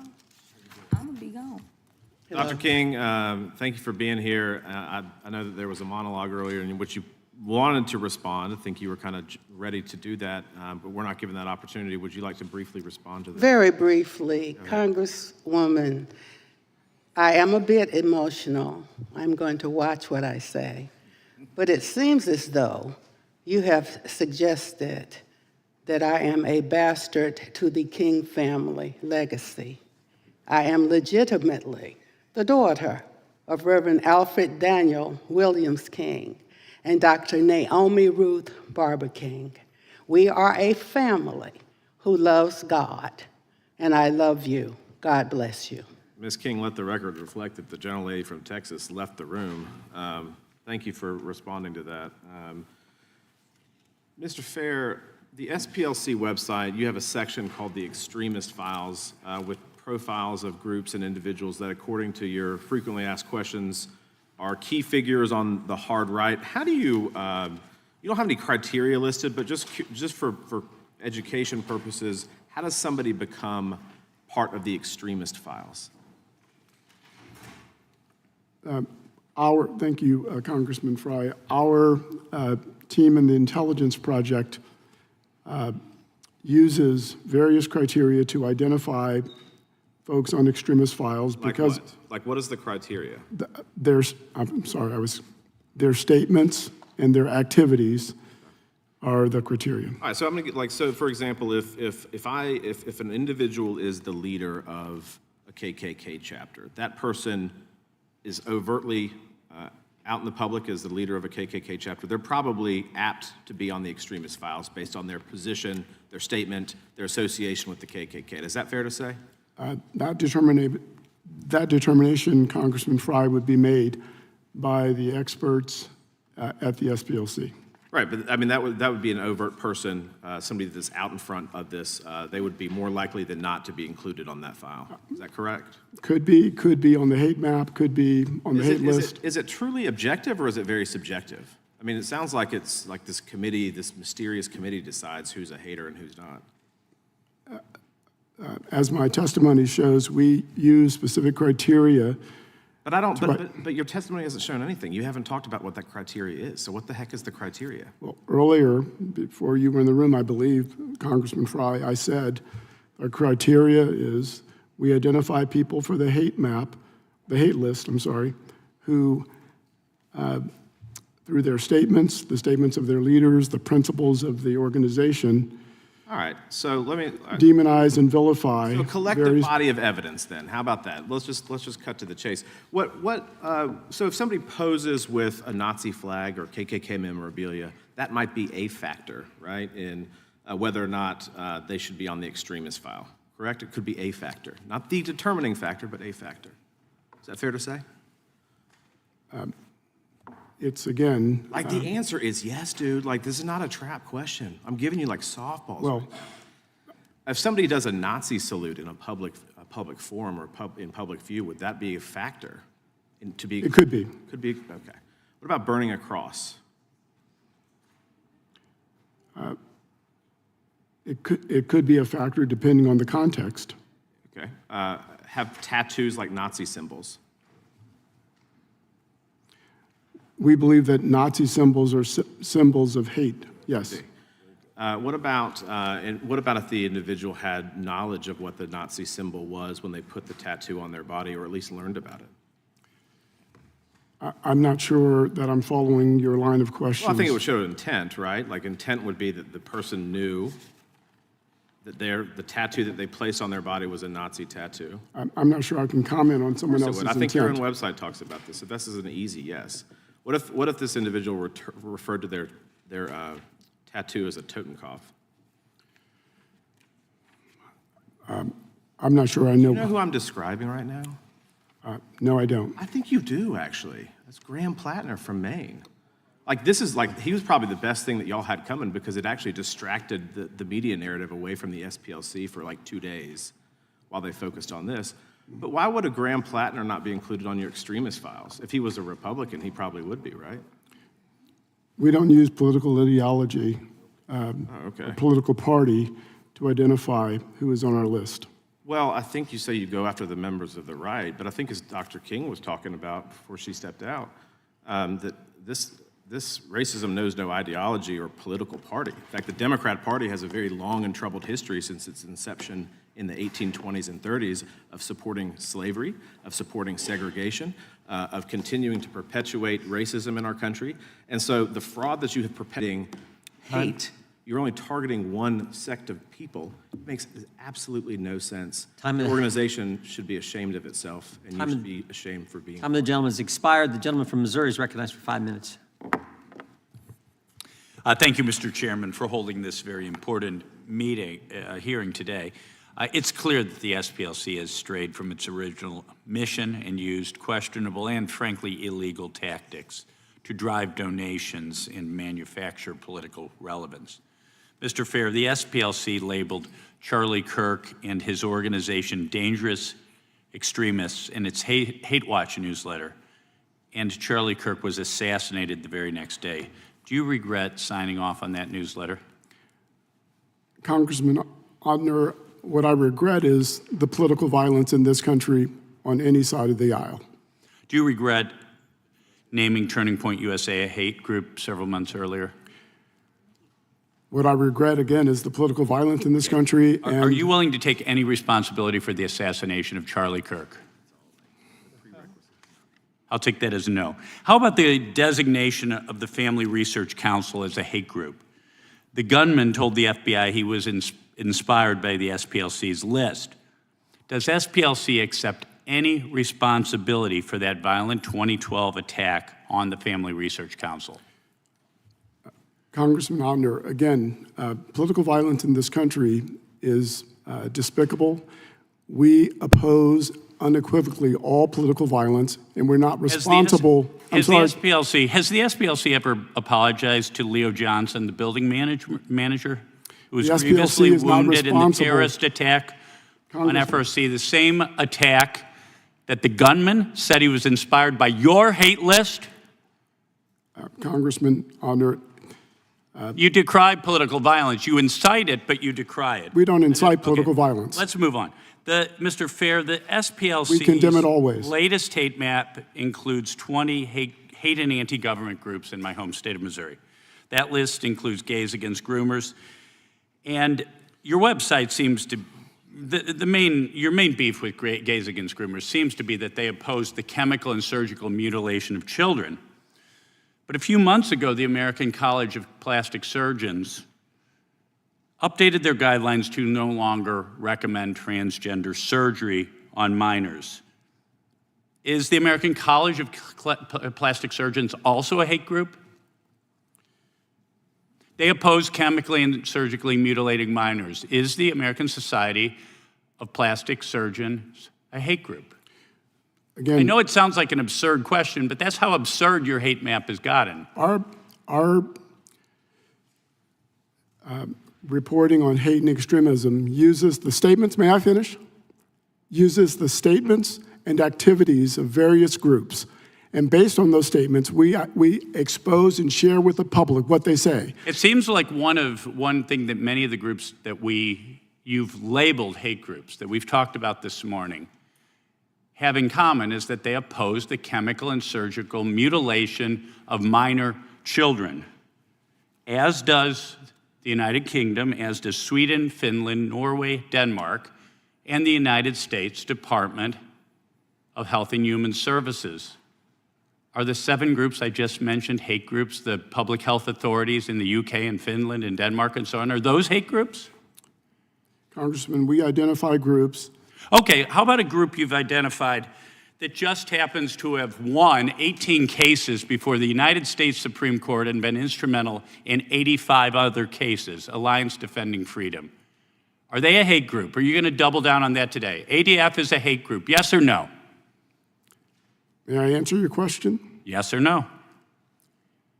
ADF is listed because of statements it has made against Okay, you persons. said that about other groups. Okay, you're Well, you evading don't the want me to question respond, again. obviously. Because but of you're statements cutting me they off. made according to criteria that you couldn't clearly articulate to Congressman Fry. Okay, I'll ask you, Mr. Bangert. Mr. Bangert, why do you think the Alliance Defending Freedom, a group that's won 18 cases before the United States Supreme Court, is on this defamation machine's hate map? Well, that's a great question, Congressman. I went and looked at their website this morning, and one of the reasons they give for ADF being listed is because, according to the SPLC, we support the state-sponsored mutilation of adults and children, basically rendering them sterile. The odd thing about that is, in the state of Alabama, we came alongside the Attorney General to defend a statute that would have prohibited medical professionals from performing procedures on children that would have sterilized them. And interestingly, on the other side of the V in that case, one of the law firms was the Southern Poverty Law Center. Well, there you go. I think that's why you're a hate group. Thank you. I yield back. Gentleman yields back. Gentleman from Texas recognized. Thank you, Mr. Chairman. What I find truly ironic is that how this is the second hearing in just a few weeks and where we have to confront the hatred festering inside the very organization that claims that it is fighting against, of course, the hatred that being. According to a superseding indictment, the SPLC paid more than $4.1 million to informants tied to extremist groups, including the KKK from 2010 to 2023. In 2 cases, informants who were active members of the local KKK chapter reportedly told the SPLC that they wanted out because they feared for their safety. Instead of supporting their exit, the SPLC employee allegedly encouraged them to remain involved and offered them a monthly salary of $1,200 to do so. As a result, one informant rose into a leadership role within the KKK, recruited other new members, purchased KKK materials, and were even reimbursed for expenses related to cross-burning events. I can't make this up. This is not just ironic, sir. It's quite outrageous. Sir, as you highlighted in your testimony, these organizations have survived for 55 years, taking donations from generous donors. During this time, were these donors ever informed where and whom their money was being passed on to? Congressman Hunt. Yes, sir. All the allegations in the indictment will be addressed in the Middle District of Alabama in the case pending against the So SPLC. you were taking money from people, and were they informed that this was actually funding members of the KKK? Congressman Like, so if a donor says, hey, I'm gonna give y'all $1 million, did you then say, well, we're actually gonna have a covert operation that's gonna secretly give money to KKK to fund the organization? And then did the donor then say, well, that sounds like a good idea, please take more of my money? That ever happened? Congressman Hunt, all of the allegations in the indictment will be addressed in the Middle District of Alabama in the criminal proceeding. So, here in politics, we take, we take money from donors, and, we have a lot of donor meetings, and the first thing they want to do is they want to understand the platform that they are given to. And my guess is that if you have a donor that's given to your organization, you didn't tell them that they were giving money to KKK. That's fair to say. And if they did know that they were giving money to the KKK, I would call that nefarious intent. We have a bigger problem in this country and with your organization. So I will say this. My Democrat colleagues sit here and they defend your organization, and I will use the rest of my time to reiterate what I have said many a day sitting in this chair. The Democrat Party has built an entire political machine on grievance. They don't want to solve problems. They want to reopen wounds of the past. They don't offer vision, they offer victimhood. Racism, white supremacy, Jim Crow, democracy is dying. Why? Because fear is the currency of the Democrat Party. Division is their strategy. Outrage is their oxygen. I had a previous colleague that talked about, seeing a black pilot and what that would mean to Charlie Kirk's comments. And it's funny, black pilot here, by the way. I actually went to flight school, West Point graduate, learned how to fly the Apache helicopter, went to flight school in 2005. You see, there was no DEI. We just simply competed with everyone else, and I was selected, fought in combat, went on to fly 55 combat air missions, and nobody gave a damn what I looked like because I got there on merit. What DEI does is it lowers standards based on race and based on gender. Ma'am, you are nodding your head. First of all, thank you for your legacy. Thank you for your family's legacy. What was your uncle's dream, if you don't mind me asking? Martin Luther King said he had a dream. It was rooted in the American dream, that one day there would be no black power, no white power, only God power and human power. He wanted us to learn to live together as brothers and sisters and not perish as fools. Why would we only get 10% set aside when we are entitled to the same percentage as every American out of the 100%? I'm going to yield back to you because I would talk too long. God bless you, sir. God bless you, ma'am. And what I understand is that as Democrats would have it, they would think that every single black person should be a Democrat, which would make us the only demographic in the entire world that would think that their entire race should belong to one party. And what your uncle was referring to is this: being judged not by the color of your skin, but by the content of your character, and having representation from all people, from all walks of life, on both sides of the party. And I would argue that we are living your uncle's dream. Are we One perfect? blood, No, we're not. one race. Yes, ma'am. Yes, ma'am. I've seen it before you today as the United States Congressman. My brother, sister, and I all went to West Point. We're all West Point graduates. We all served our country. And I'm here to tell you that I am living that dream every single day.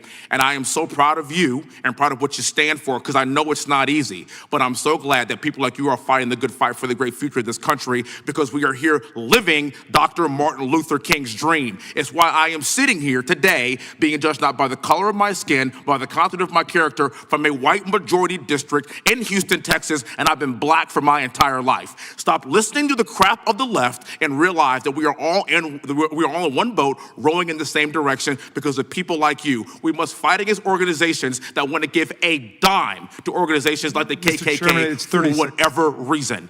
I give back the remainder of my time. If Thank you're you. willing to grant us equal time, I'm fine to let them go as long as they want. That was good.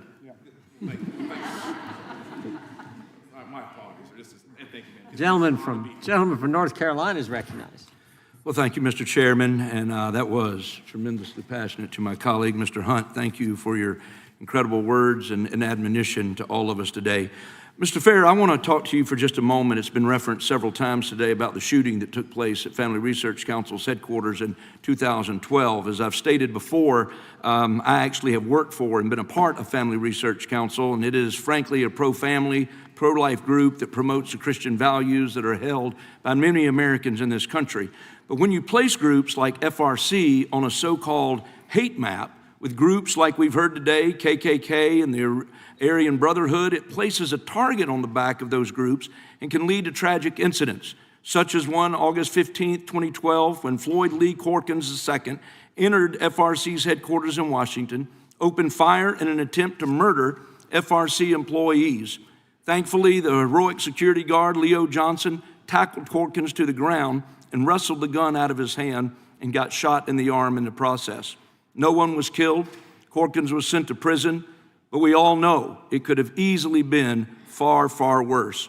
I just want to bring to your attention real quickly, if I may, what Corkins told police, which I just want you to see a video for a moment if we can, right here this afternoon. This building, this organization, how did you find it early? Did you look it up online, or how did you know about it? Southern Poverty Law lists anti-gay groups, and I found them online. Okay. A little bit of research on their website and stuff like that. Okay. So for those of you who could not hear the video, the convicted shooter explicitly stated the SPLC was his source for finding out about Family Research Council. So, Mr. Fair, I just got to ask you, first of all, were you aware that Mr. Corkins had cited SPLC as his source for finding out about FRC? Congressman Harris, the SPLC condemns all political violence in all circumstances. We are not responsible for Corkins' actions. We never want anyone to use our material to advance political violence. May I ask you, was this the first time you'd ever seen that video? Yes. First time you'd ever seen it. What's your reaction to hearing in that video that the only reason he found out about Family Research Council and decided to go and try to execute employees in that building, what's your reaction to that? My reaction is that we condemn political violence, that we don't want anyone ever to use our material to advance political violence. We share material and inform the public about what other groups are saying and the activities they take. As of this morning, FRC is still listed on the hate map. Why is it still up there, and do you have any plans to take it down? FRC continues to be on our hate map because of the expressions it makes, vilifying and demonizing people within the LGBTQ plus community. Well, I think it's despicable that FRC was placed on the hate list in the first place and that it still remains on that list over 10 years after the attack on those individuals. I also want to bring to the attention quickly someone in this room this morning who has been personally impacted by your so-called hate map. Rosalind Hanson, who serves as the chapter chair of Moms for Liberty, Montgomery County, Maryland chapter, in a 2023 child custody case, going through the difficulty of the challenge of that, her ex-husband specifically cited the SPLC to accuse her of being involved in a hate group. So I just want to see if it's sinking in to anybody here that the SPLC's defamation is causing real world harm everyday Americans like Ms. Hanson, and it needs to stop.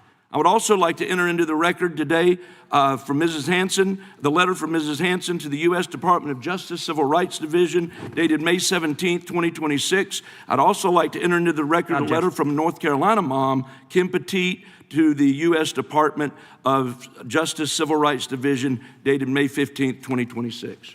Without objection. Gentleman yields. Mr. Chairman. I'll yield. Gentleman yields back. Gentleman from Maryland is recognized. You see, this is from Philadelphia Inquirer. The faith-based leader for Philly's Moms for Liberty chapter is a registered sex offender. Without objection. We have 10 minutes. We have two more to go. Then the gentleman from Wisconsin is recognized for his 5 minutes. Okay. First of all, maybe not the most recent developments have come out publicly, but for years, due to financial shenanigans,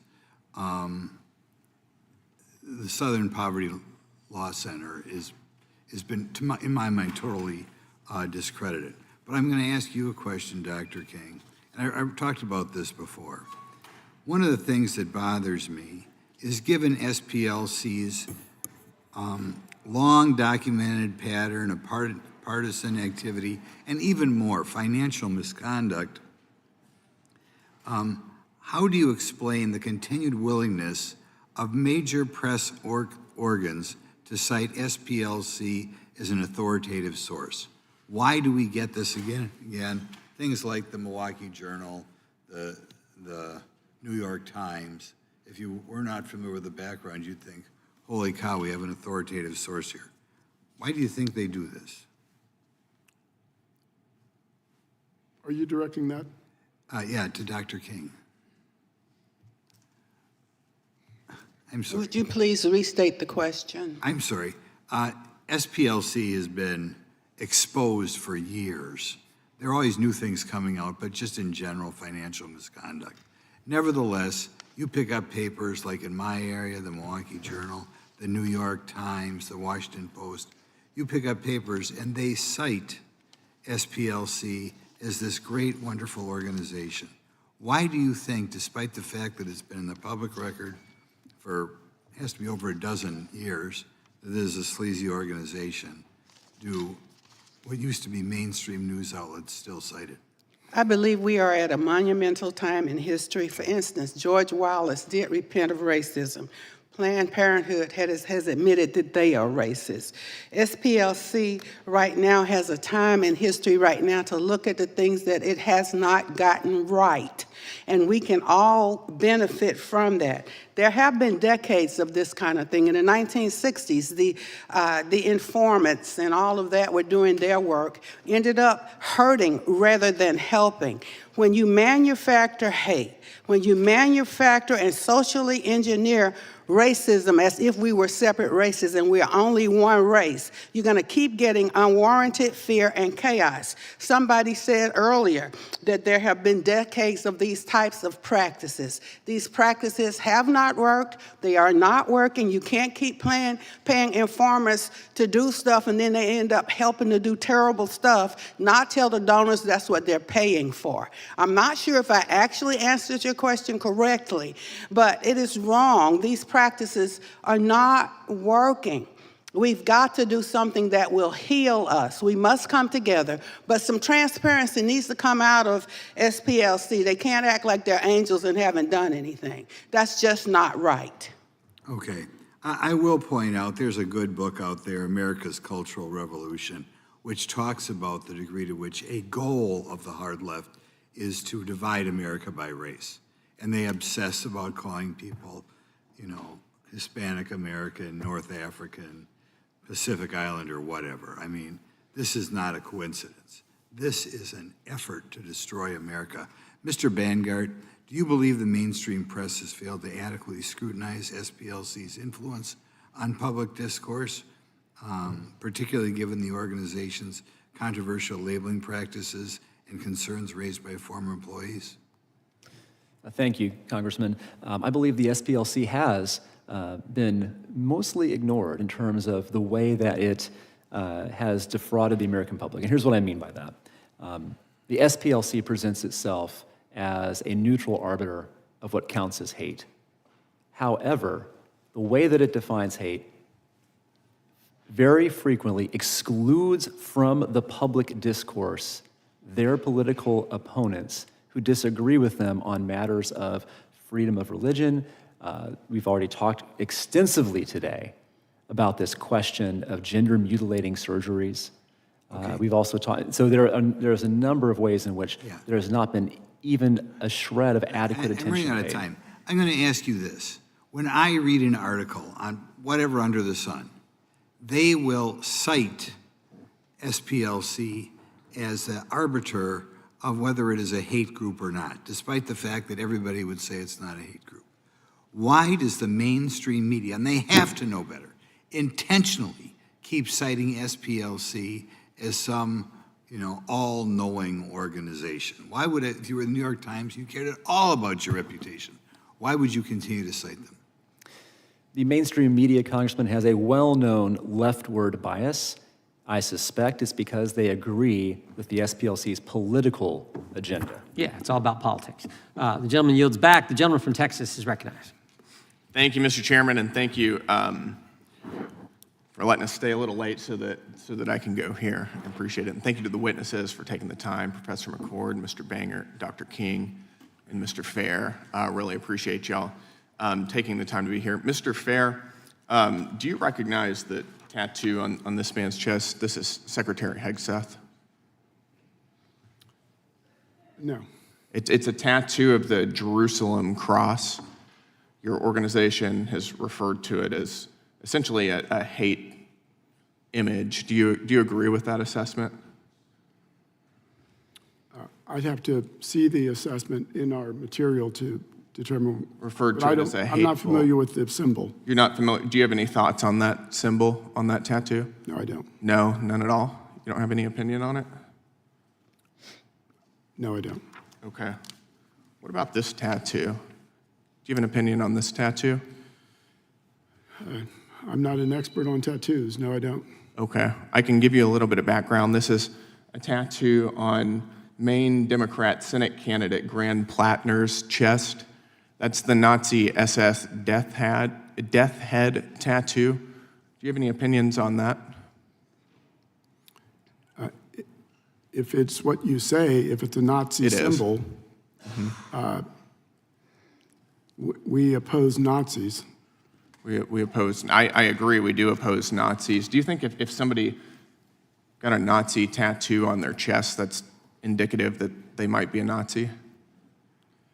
You'd have to ask Mr. Plattner why he has that symbol. I've already said that if it is a symbol of Nazism, we oppose Nazis. You don't think that that's indicative that perhaps he holds Nazi sentiments? It may well be. It may well be. I think, do people who aren't Nazis normally get Nazi tattoos on their chest? Again, I assume they don't. You assume they don't? I would assume so too. I don't know anybody who's not a Nazi. I don't know anybody who has a Nazi tattoo on their chest but is not a Nazi. Do you? No. Do you think that somebody who has a Nazi tattoo on their chest should serve in the United States Senate?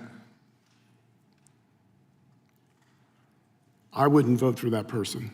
I certainly wouldn't either. Do you think that this should disqualify him politically from serving in the Senate? Again, I'm not sure where the line of questions is going. The SPLC, if you're asking me, I'm sorry. Go ahead. If you're asking me if the SPLC opposes Nazis and Nazi symbols, the answer is yes. Yep. The SPLC has referred to this same tattoo as a racist skinhead symbol and tattoo. You can see the resemblance there. You wouldn't want somebody with a tattoo like that in the Senate? No. No, I wouldn't either. I appreciate your candor there. Got a couple other questions. Shifting gears a little bit, your organization said that restricting and banning abortion is a tool of that the far right uses to maintain white supremacy. Do you believe that pro-lifers are white supremacists? I believe that reproductive liberty is... No, do you believe that pro-lifers are white supremacists? I will tell you what I believe if you're asking. Yes or no? I can't answer that question, yes or no. I don't think that pro-lifers are white supremacists. Do you? What I think is that reproductive liberty is a right that every woman should enjoy. How many babies in the United States that are aborted are black? About 40% of abortions nationwide are of black babies. Blacks represent about 13% of the population. Does that sound like something a white supremacist would oppose? What I would say again is that SPLC supports reproductive liberty. Calling somebody a white supremacist is a pretty serious charge, isn't it? I would think you would be able to defend that if your organization says that. You clearly seem unable to. Mr. Gill, I'm not sure why you would think I'm able to do anything. Because you're the president of the SPLC, which labels pro-lifers as racists. Well, does your organization just hurl around epithets like that without any justification? Mr. Gill, what we do is I'm giving you the opportunity to You're not giving me the Mr. Chairman, what's he referring to? And can he let the witness answer the question? This is outrageous. No, it's not. The time Allow him to belongs- speak. I know you don't like my What are you question. referring to? Time I know you belongs- don't like my question. What are you referring to, Time Mr. Gill? belongs to the gentleman from My time Texas. here. It's now expired, but he will be able to ask his last question, and we'll give the witness a chance to respond. All right, I'll give my last question to Dr. King. Dr. King, are pro-lifers white supremacists? Pro-lifers cannot be white supremacists. Pro-lifers believe in life from the womb to the tomb and beyond. Pro-lifers fight for every baby in the womb, regardless of skin color. We have been aborted as blacks in America disproportionately. And so the white supremacists are Planned Parenthood, who admitted that they do have racist underpinning with an agenda to reduce the black population by abortion. That's right. Thank you, Dr. King. Thank you. Thank you. Thank you all. We appreciate you being here. We appreciate that the long time you've been here, but thank you for participating. And that let me read something here. We thank our witness. Without objection, all members will have 5 legislative days to submit additional written questions for the witnesses or additional materials for the record. Without objection, the hearing is adjourned. Could I just introduce one last UC? This is from The Nation, the long history of the anti-abortion movement's links to white supremacists.